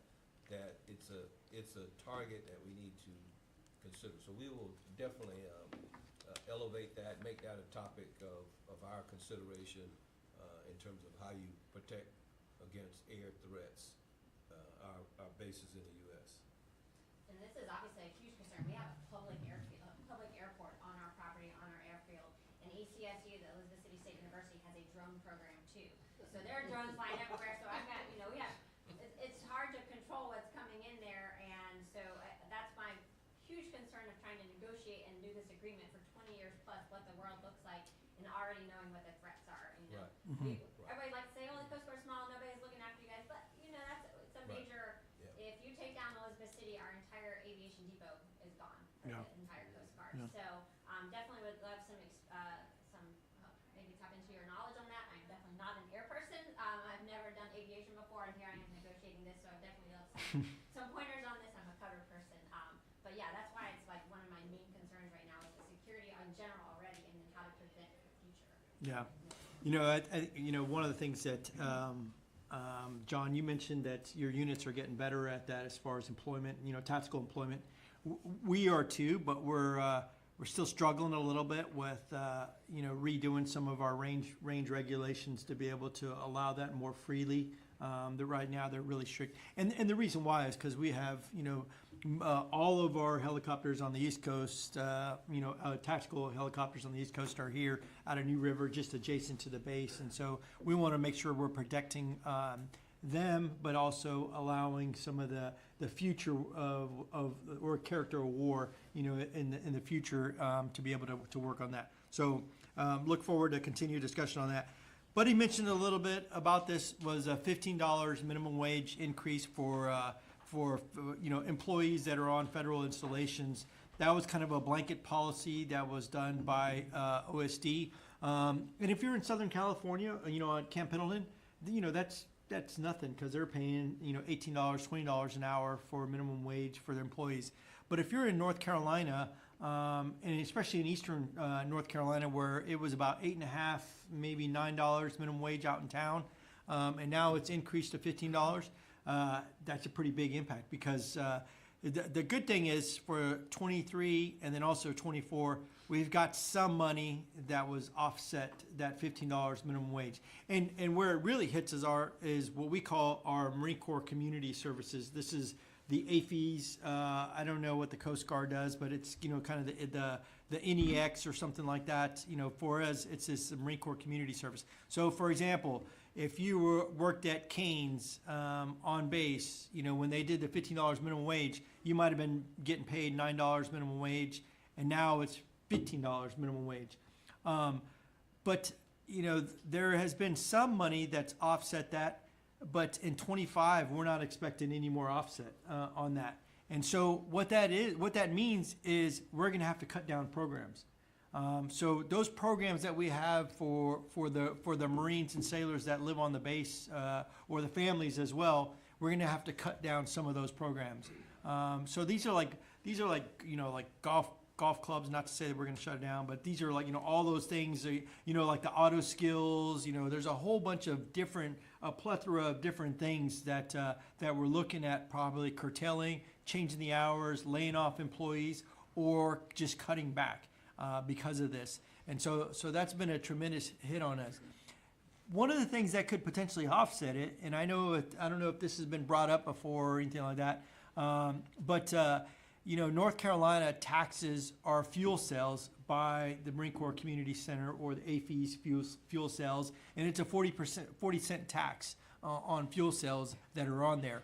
So if you look at, if you go out in town, just right outside the gate, and you look at, all the different gas stations that are out there for motor vehicle gas, the gas stations that are out there, they're probably about, 10 cents cheaper that are there on base. And the reason why is when they buy their gas, they have these huge fuel tanks that they can store gas, and they can buy it really cheap, and it doesn't fluctuate as much as far as the price. And they also can lower their gas prices because if they want to bring you inside the store and buy cigarettes, alcohol, and coffee, which are their bigger margins. And so when they do that, we can't compete with that. But yet we're still paying a North Carolina tax, and that's 40 cents on a dollar of a tax, or 40 cents per gallon of a gallon of fuel. And so that money right there, 40 cents per each gallon, could be going back into programs for Marines, for their family members. And I think that and I don't know if anybody else is experiencing this or anything like that, but that's money that could be going back into programs for morale, welfare, recreation, or quality of life type things. And I'd ask that we look to consider that. I know Georgia just waived the fuel tax that is there on the bases. And it might have been statewide, but it's on the bases. They just stopped that. And so North Carolina's military-friendly state. I think we should potentially look at that. And then if anything, let's say that maybe that 40 cents that we sell right there, maybe we can keep that there in those counties to help with schools or something like that, so we can leverage it. Maybe we do pay it because we have, if you look at, even though we have DODEA schools on there, 70% of our families and our Marines and sailors live out in town.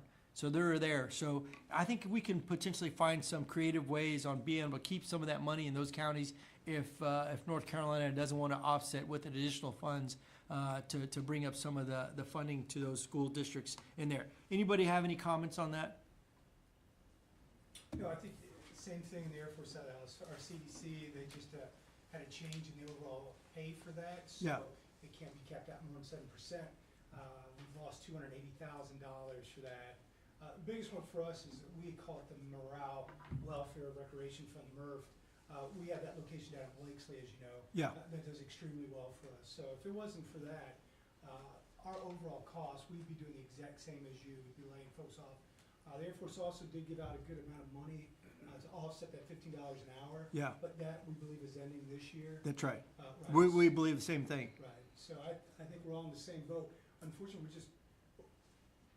Seymour Johnson has that, I would say it's a great opportunity at Blakesley that really helps us stay afloat. What is Blakesley? I'm not familiar with So it. if you're not familiar with Blakesley, it's a location that we have down at Wilmington, at Curie Beach, where it was formerly Fort Fisher, but we have a number of bungalows on there, Oh, about okay. 26 different locations.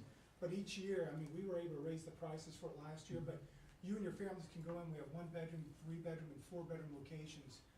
That, for instance, during the peak season, you can get a 4-bedroom location for about $270 a night. Oh, wow. The beach is literally right across the way from you, and so we've had that for a number of years, and so that's open to everybody here. But again, it's just a blessing that we have. Without it, we would probably be doing what you're talking about, cutting some positions and whatnot. Yeah. But the Military Child Care in Your Neighborhood Plus program, the one that has already started, you guys are probably all familiar with that. If not, that's been a blessing for our child care centers to go downtown to offset costs for CDC. And our FCC program is very, very robust now on base 2. So when it comes to child care, some of these other things, we've gotten pretty good. The state's been great with it, but we've been looking at a number of things. And if I could, just one more, at the NCDS, Miss Barron was there, Patricia Barron. I highly recommend us, if you haven't had an opportunity, reach out to her when it comes to some programs, some opportunities. She's been a blessing, her and the folks. So. Okay, great. I'll go ahead, unless there's any other questions or comments, I'll go ahead and stop there. Thanks, Jose. All right, thank you very much, sir. So, in the interest of time, we are going to have a quick update from Department of Military and Veterans Affairs. From there, we're just going to get a quick 5-minute reset, stretch your legs, heads, latrines, whatever your branch of service likes to end up calling it, and then we're going to come back in here for our presentation. Okay, so Rick? Good morning, generals, leaders. Just real quick, a few things. So I bring greetings, of course, on behalf of Secretary Gaskin for the Department of Military and Veterans Affairs. And for those who, some new faces who don't know me, I work Military Affairs Division specifically and separately from the Veterans Affairs. And we work issues for y'all. We're the day-to-day and the action arm that supports these issues and tries to bring these to the leaders within the state and the other departments to bring what resources can come to bear to support y'all. And with that, just a few things of what we recently done. The Veterans Auto Education Improvement Act guidance and state licensing agencies within North Carolina, we are trying to work with them to make sure, one, they're educated on the fact that that was written by the president to push out so that the spouse licensing would go across the reciprocity for them across state lines, those type of things. It is a lot to try and make sure that they're educated on it and facilitating it. We're trying to do questions back and forth with them.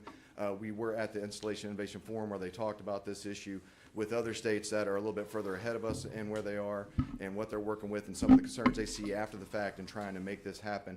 So we are doing questions back and forth with licensing agencies to try and facilitate this as best as possible. We recently had the North Carolina Military Hall of First ceremony, which was 8 inductees in North Carolina. This is an effort to support North Carolina military that are in North Carolina or North Carolina residents and family members to honor them who honor the military and our nation. We also had several Montford Point Marines and one who actually received a Congressional Gold Medal, as that was put in for all Montford Point Marines to receive it. One had not received that yet. This event was attended by Governor Secretary Gaskin, Secretary Wilson of the Natural Cultural Resources, and also U.S. Army Special Operations Command Sergeant Major Joe Nauman was the keynote speaker as well for that event. We also, to make it joint, we had 2nd Marine Air Wing Band there to play. We had Air Force had provided the Color Guard for us, and Coast Guard even provided a chaplain for us, and trying to do that to recognize everybody.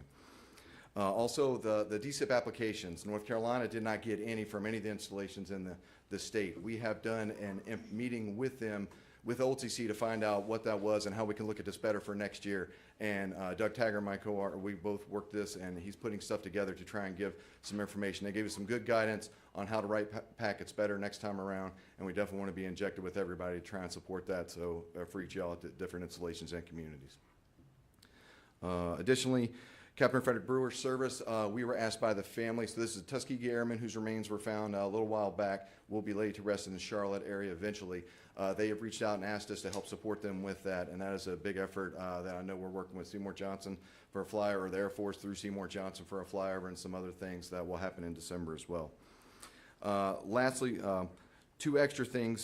So Sentinel Landscape Partnership Federal Coordinating Committee has recently changed or chose not to extend North Carolina State University in the coordination role for the Eastern North Carolina Sentinel Landscape.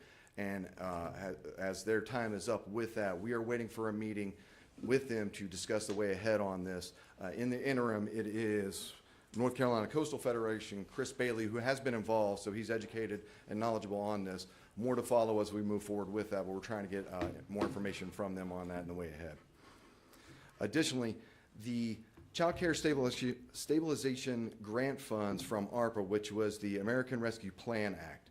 It was a pre-pandemic support to child cares within different states. North Carolina had $1.9 billion that was provided to child cares to support them. These funds are about to go away. And from us, what I want to say to y'all as leaders within the military community is definitely make sure you're talking with your civilian community leadership. You talk about MCYM Plus, which was just discussed, and the importance of that. While these funds go away, and that was to help these child cares with their issues on not having bodies in the child cares during the time of the pandemic. Well, now that those funds are going to dry up, and we're still having child care issues already as it is, or quality of life issues, MCYM Plus is a great avenue that North Carolina is one of the states that's accepted within now to go out and utilize. But from the first feedback we've received thus far is it's a lot for a small child care to go through the application process to do that. And I definitely say with your CPLOs and people that are working with your community leadership, see what you can do to support those efforts. We are talking with DHHS to see on ways ahead that we might be able to support from a state level. But that is something I see forthcoming, and definitely I say put in your purview. Pending any questions, one additional, so the ADC that's happening in April, I would also say concurrently with that, if you are not tracking the U.S. Navy League Sea Air Space Symposium, that covers everything about the sea services. It covers the Navy, the Marine Corps, the Coast Guard, the Merchant Marines, and even foreign services. It happens in D.C., and it's by chance the exact same date in April as the ADC National. But I attended it last year. It covers a lot of everything from basing, manning, to operations, strategic aspects of everything, and legislation for all the branches. Pending any questions, that's all I have. What was that acronym again? The last one you said, the acronym? Oh, the U.S. Navy League's Sea Air Space Symposium. All right, thank you very much. So we are going to take a quick 5 minutes, and then if I can please have the microphones muted inside the area there. Let's all be seated, and then we're going to reset to our break. Thank you very much.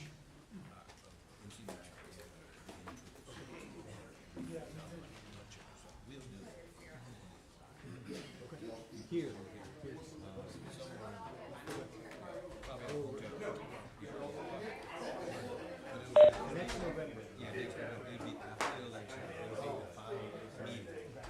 No. In lieu of the quarterly meeting, we'll be. Now, some of the district redistrictions happen. Yeah. That'll go for next year. Yeah, that'll go for next election. Because, like, I know that affects us a little bit with Onslow County is no longer it's moving to more realigned to Wilmington. Is that right? Yeah. Oh, yeah. Our representative is changing, our U.S. representative is changing.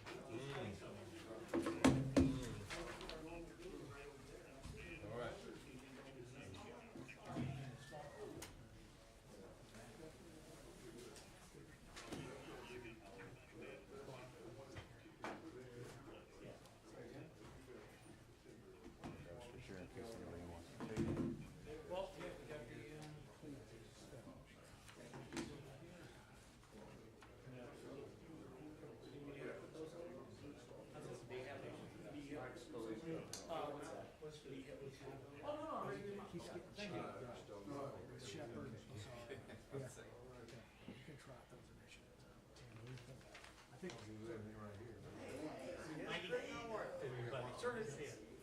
Kirk Warner.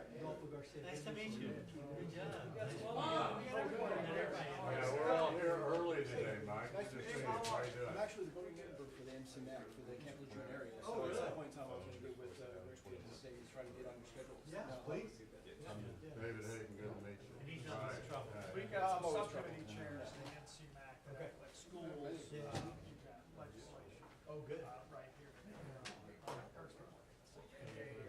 And we are very incestuous in North Carolina with all the military organizations. We had Harold. Private, public. Give me this, JD. happy with that. Thank you guys all so much. Thanks for doing this. Lead the way. Carolyn, you going? Yeah, here's you. Yeah, you can come here. Oh, that's there. Is it in there now? I'll be with you. Okay. When the hell was that? So we asked for the pre-approval. It's supposed to be tomorrow. Yes, just to help likely change the reserve areas. Yeah, the oh, I see. So it really wasn't a confirmation. Okay, what I do? Good or bad? We've done this before, the city always does it. Not in bad, but it's a good one. Yeah, that's the. Influence. Okay, I know about the partner, sorry. I just wanted to let you know because you were on the invite for pre-read, but I think you're. Well, I'm gonna stay walking around for fun.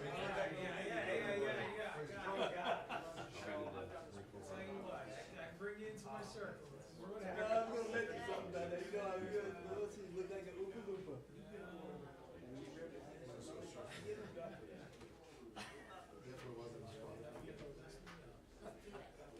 I can't imagine. Unless you're sitting in his office picking up something. We are 100% staff.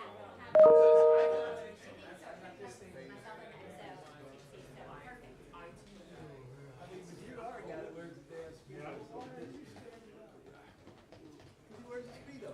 We're gonna. I'm glad these microphones are used. I know. Okay, that's right.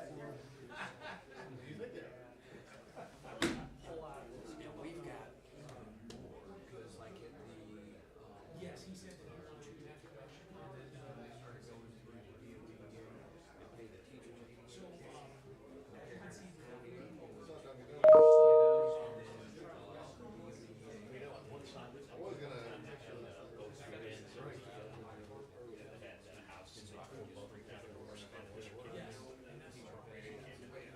So I've seen those spreadsheets and also where the counties were. I know the Army says that, because we've asked if we can have that. They're like, oh, that's ours, but they allow us to put folks on. So we will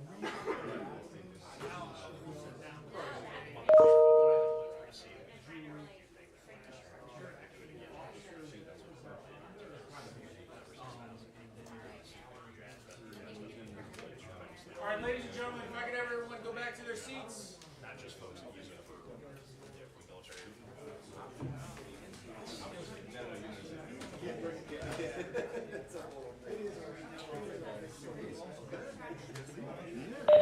Busy, busy. That's good. We are unmuted at this time.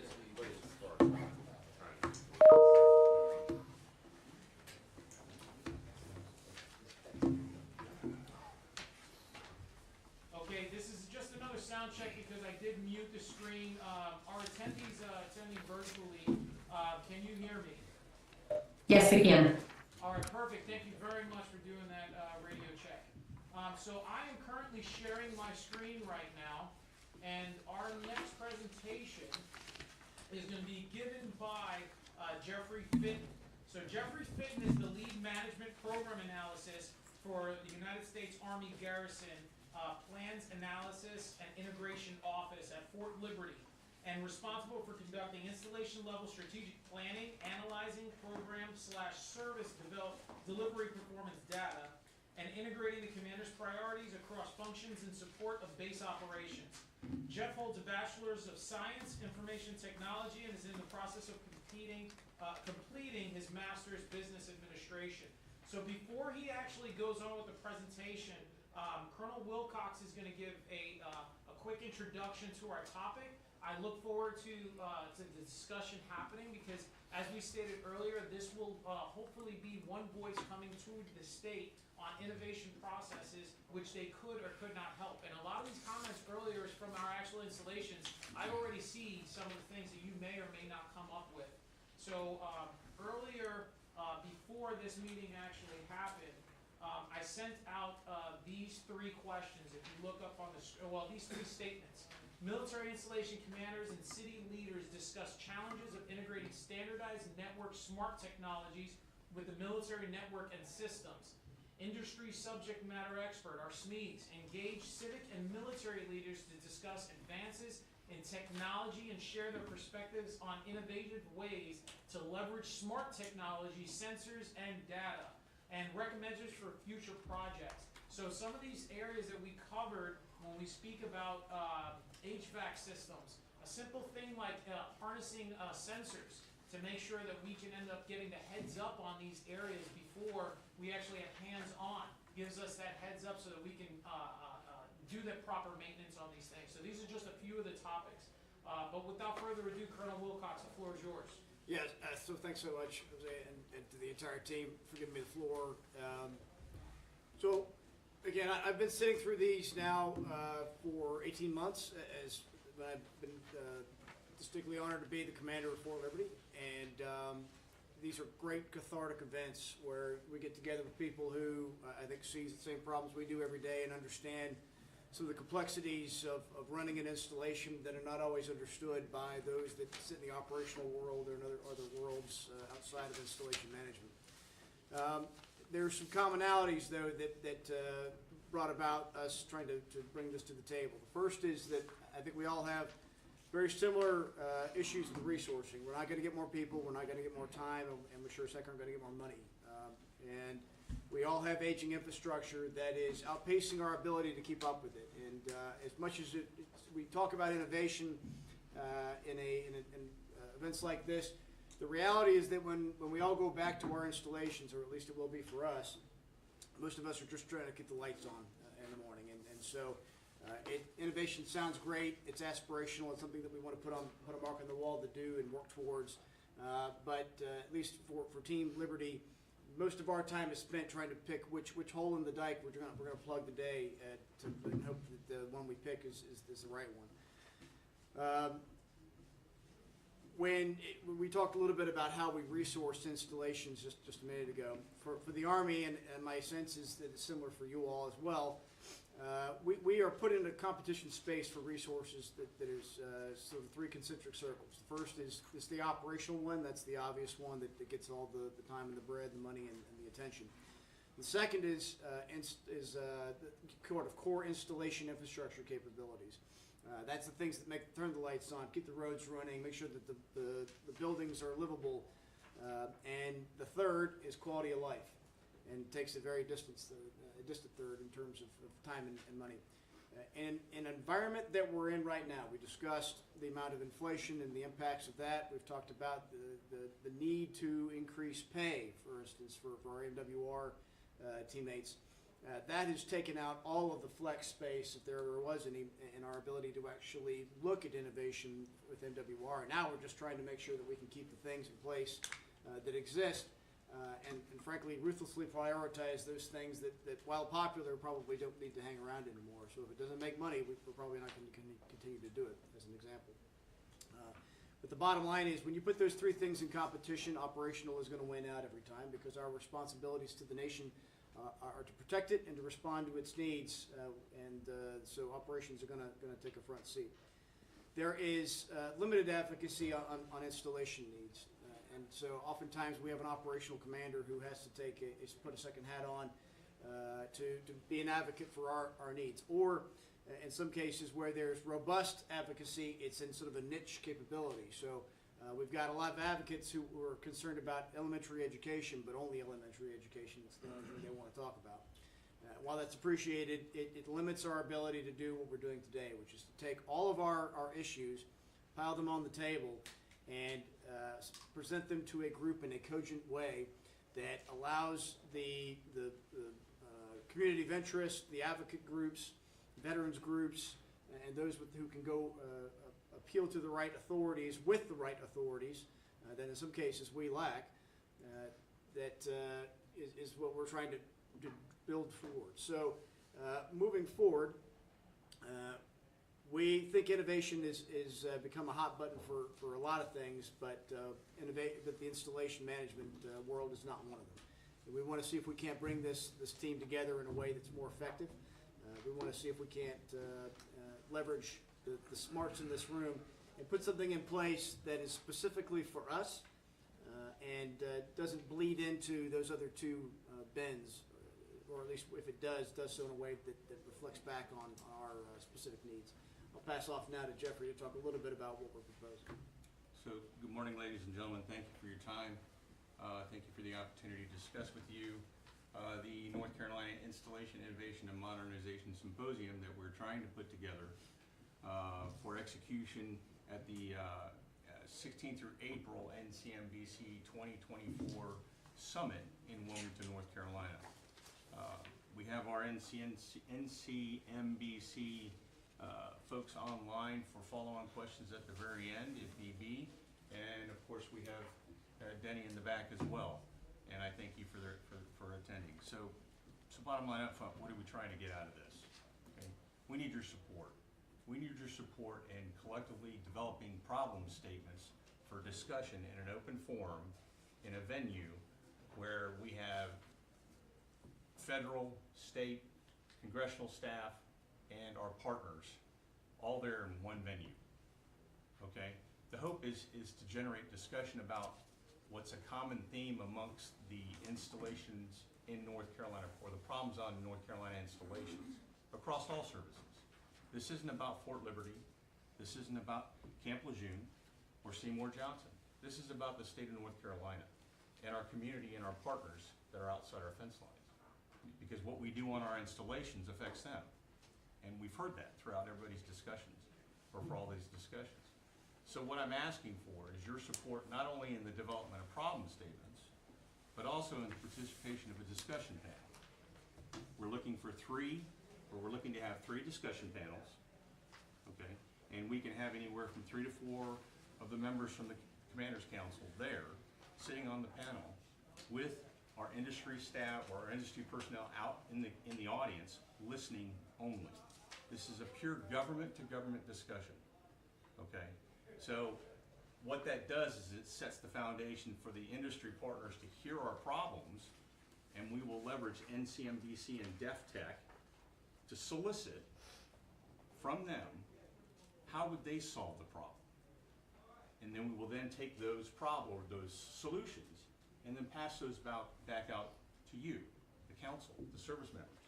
Because for somebody who works for the Department of the Army, I don't know how the Marine Corps is handling their issues. I don't know how the Air Force is handling their issues. But make no mistake, the issues, there's a common theme and a common thread. We all heard that today.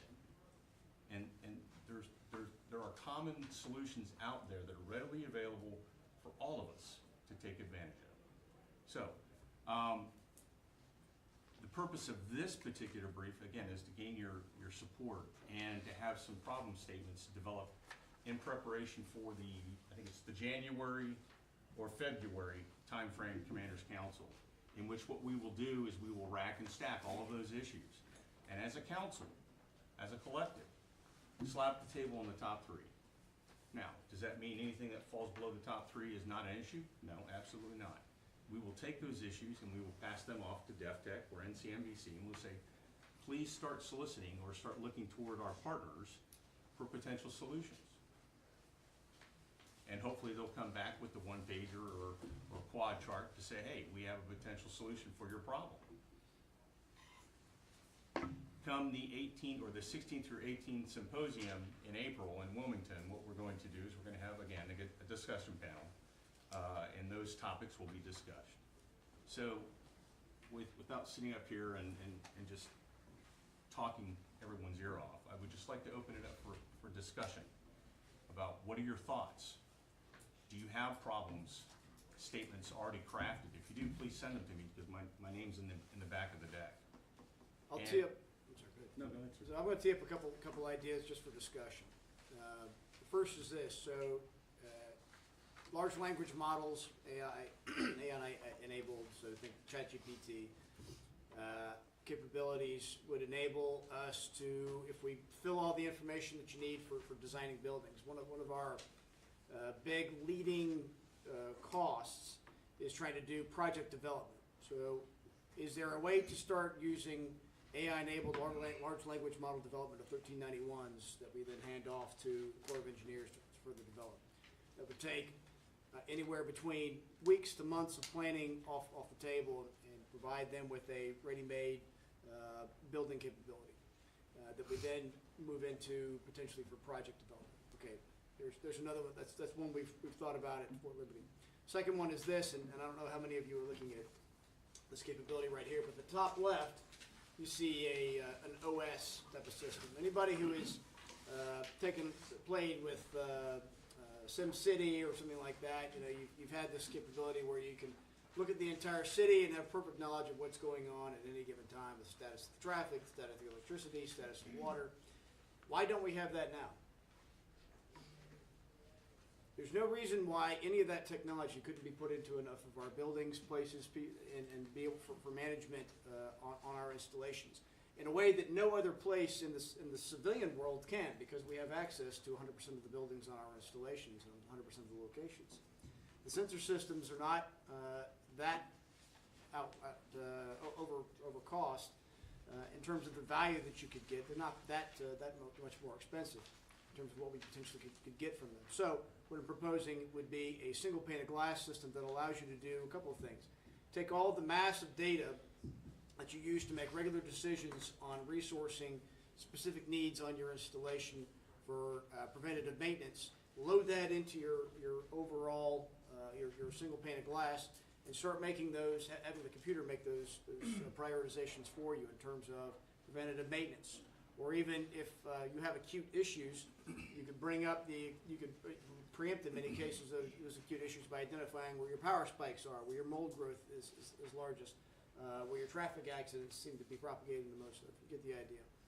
And then in terms of long-term planning capability, imagine an environment where we could put on a set of VR glasses or even just look at the single pane of glass from different locations. So you've got Wilmington tuned in, or folks at Lejeune tuned in. You're looking at a single building, and we look at the viability of that building from where we sit, requires no TDY, and start designing what that building should look like and where it should go.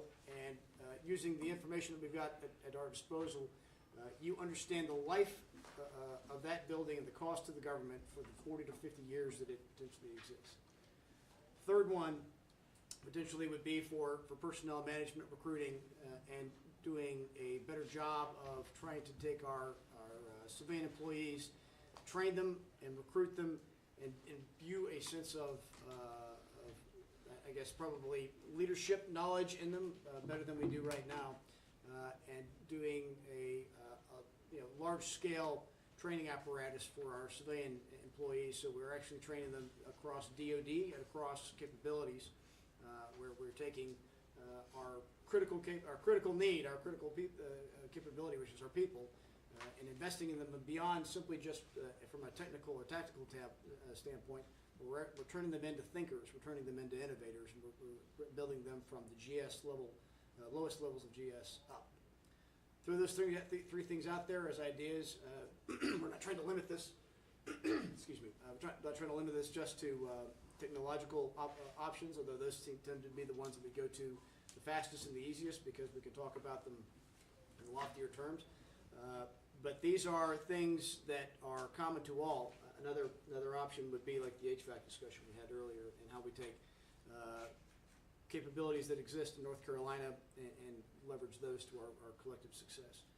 We want this to be our forum. We want this to be our forum that we specifically pour into, identify needs that are acute to our specific needs, and then build the advocacy around those needs as we identify and we vote for, which is what is unique about this particular forum, because everything else is essentially outside driven in. We want this to be inside out. So, make no mistake, while we're looking and focusing on North Carolina installations, I would venture to say that the problems that were discussed here today, the issues, the challenges that you leaders face, are common throughout the United States. They're not just here. They're just not on military installations either. I think that something simple like a simulation system to train, well, let me back this up. So how many here, and please don't raise your hand, have actually received training on how to run a city? You may have, you may not, I don't know. But that's what you are. You're city managers, you're the mayors. Now, for combative operations, correct me if I'm wrong, I mean, we have command and control systems and simulation systems out there to help train you and your staffs on how to execute their mission. Why can't we have something like SimCity? A little bit more robust. To help the Navy with their ports. To help the Air Force better manage airfields. I don't know. But that's what innovation is about. Is thinking outside of the box. And we need to get comfortable with that. And the reason why is because we have a generation of airmen, soldiers, sailors, Marines, younger than us, that are coming up with Xbox games controllers to do their jobs, and they understand technology better than we do. So if we're not setting the stage for them to grow and to learn, then we're not setting ourselves up or them for success, in my opinion. So with that, again, I open the floor, and thank you for your comments, sir, I appreciate it. So, this is a great jump off to the actual topics at hand. What I would like to end up having is I will get in touch with each one of the staff members for your installations, and what I'm looking at is to give you enough time to discuss with your staff and to come together as a council so that I can bring something together. Mid-January is when I'm going to be reaching back out, and we have a couple of problem framing slides here that you'll end up seeing, and I will send this out electronically to everyone so that we can have the same kind of presentations going forward. And then what we'll do is combine all those areas so we can bring it forward to these roundtables for the upcoming Innovation Summit. So, yeah, yes, sir. So I'm going to go fast forward into the slides so that maybe we can end up seeing that. Is that good with you, sir? I want to tee up Scott Dorney and I think I saw. Yes, Scott Dorney is on. And then we have Denny in the back. So, Denny, Scott, anything that you guys want to add that I kind of didn't get deeper into? Scott? Scott, you're still muted. He's on mute.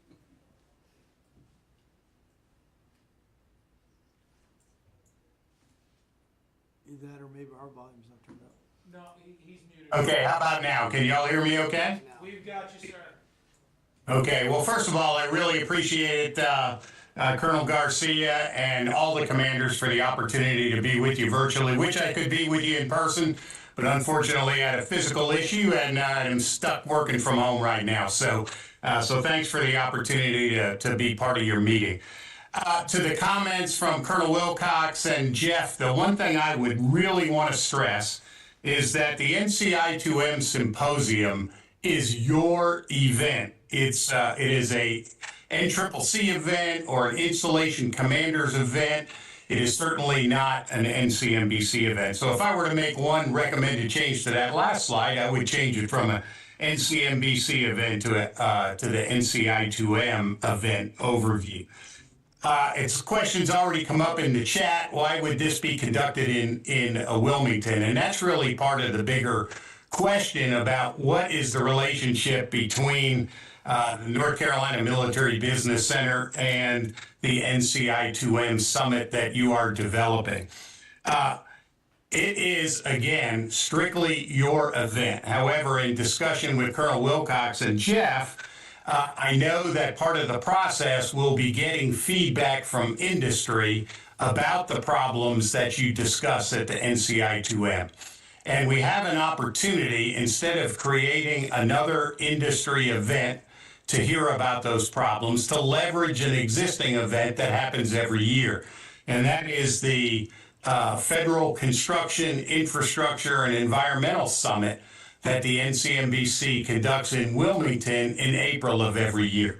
So there are great opportunities for some synergy and to develop a larger audience to hear your issues if that symposium is conducted in conjunction and consecutively to the NCMBC Summit. So that summit occurs in Wilmington 16 through 18 April. Goes from noontime on the 16th to noontime on the 18th. The current concept of the operation is that your event would be conducted from 1300 to 16 or 1700 on the afternoon of 18 April. Why do that? Because it leverages an existing audience that will be present for the summit. And by the way, the summit includes 2 sessions, one on the 17th, which is an industry panel, and one on the 18th, which is a government panel made up primarily of the Corps of Engineers, Engineer Research and Development Center, and the Engineering Support Center, and from other speakers discussing technology in support of our installations on our infrastructure at our bases. So, not only will we be able to leverage an existing audience that'll be present in Wilmington for that summit, but there will be synergy between the sessions that are conducted at the summit of a technology nature, which Denny Lewis, who's with you in the room today, is putting together, as well as that existing audience. So, what the Military Business Center's responsibilities will be if we move forward with this concept is strictly logistical. Administration, marketing, registration, and logistics, including the venue, the AV, food, etc. We happen to have the Wilmington Convention Center reserved for all 3 days, the 16th to the 18th.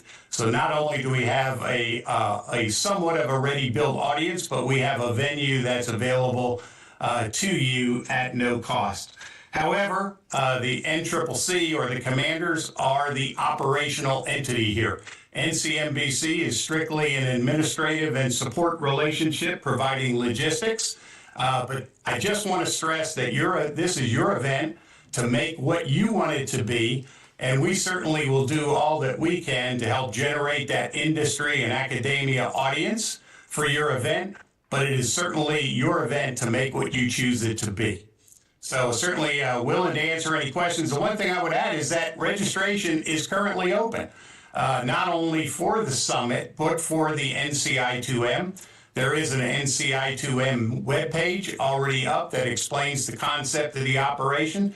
Registration for this event is free, and you're welcome to register now. And we hope that you will. We want to register as many people as we can, as quickly as we can. So with that, back to Colonel Wilcox or Jeff, if there's any specific questions, I'm available. Courtney Smedick, who runs our events, is also online. And again, Denny Lewis, who's working the technology sessions for the summit, is present with you in the room.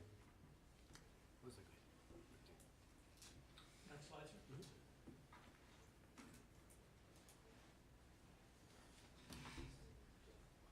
So the last thing I'd like to say is I'm just not a staff analyst at a garrison. I'm a child of a fallen airman. I served in the Marines. I served in the Army, and I continue to serve. So I'm pretty passionate about this. I'm pretty passionate about the people that I work for, our customers, our airmen, our sailors, Marines, and Coast Guard folks. So I really do hope that you consider this effort as value added. You provide us your problem statements so that we can go forward and make this better. And subject to your questions, that's all that I have, Jose, and thank you for your time. I'd also like you to review, Jeff, if you could, some of those problem statements that we end up supplying as examples. So if you could, either 1, 2, or 3, whichever one you'd like. So I really do think the first one kind of speaks to everything that everyone here has spoken about, our infrastructure issues. Simple things like airfield or filter management. Is it possible to have a sensor that's placed on the filter that goes off every 6 months, 8 months, whatever, to remind us, or goes to a central location that says, hey, airman, lance corporal, or specialist, whoever, has not changed their filter in 6 months? I don't know. Is it possible? Is it, these are the things that we think about, that we need to think out of the box, because in the end, there's wear and tear on our systems, and we all spoke to the non-standardized systems to boot. So something simple like that, I mean, it's possible. And if you go to the next one, Jose. Decision tools. Briefly spoke about a simulation system. You know, something that's common to all. Is that possible? Don't know. The next one. And as Colonel Wilcox had said, maybe a single pane of glass. Maybe there's folks out there already doing this. I don't know. But I do believe that this forum, this body, we could actually consolidate all that information and go forward and share to those that don't have that information. And we can progress into something a little bit bigger and better. But I would also offer to you one last thing, is that this is the starting point. If this does take off, then this body, you, are going to be at the head of a Venn diagram where we can leverage NCMBC or NCMAC to bring all these problems together as a state, and then potentially push them out to DOD or Department of the Army, Department of the Marine Corps, or Navy, whoever. That's a thought, but we need your help. So, thank you, Jose. Thank you very much, Jeff. So for those joining us online, I am definitely going to be sending this out to all our installations so that they can have this slide deck. As well as everyone in here, you do have the handouts. That's for you to end up bringing back to your installations. And as you can see here, I wasn't trying to do the old gunny time, if you will, in the Marine Corps language on getting those areas there. But I do want to try to start making that initial contact mid-January to see where we are. Gives us some time to end up going back to our staff and developing those problem statements that we can come together. So as always, we did record this entire presentation so that we can end up going back to it. So if anybody has anything that they would like to definitely bring up or just go back to say, hey, what was that topic? And please reach out to me, and I'm more willing to end up doing that. Minus that, sir, that concludes the council. So for you, for a parting word, sir. Does anybody have any comments or anything that you want to say, before we close out? Last Yeah, thing, go sir. ahead. So the handouts that everyone was provided, there's a QR code down on the bottom right-hand side. That's your registration. Or you can go to the link that was provided. And that's the registration link that Scott and his team have established for us. So, thank you, sir. All right. Jose, when is the next one? When is the next NCCC? So right now, sir, we're scheduled for February, but that date will be to be determined, Okay. working with Seymour Johnson on a good date to hit. Got it. All right. I found this very valuable. Thank you for sharing some of your opportunities and challenges. And I know that we're going to drill down on some of them, especially some of the HVAC stuff and some of the other things that you guys are doing. So I appreciate it very much. And everyone, if you drove far, safe travels back. Thank you very much. Thank you.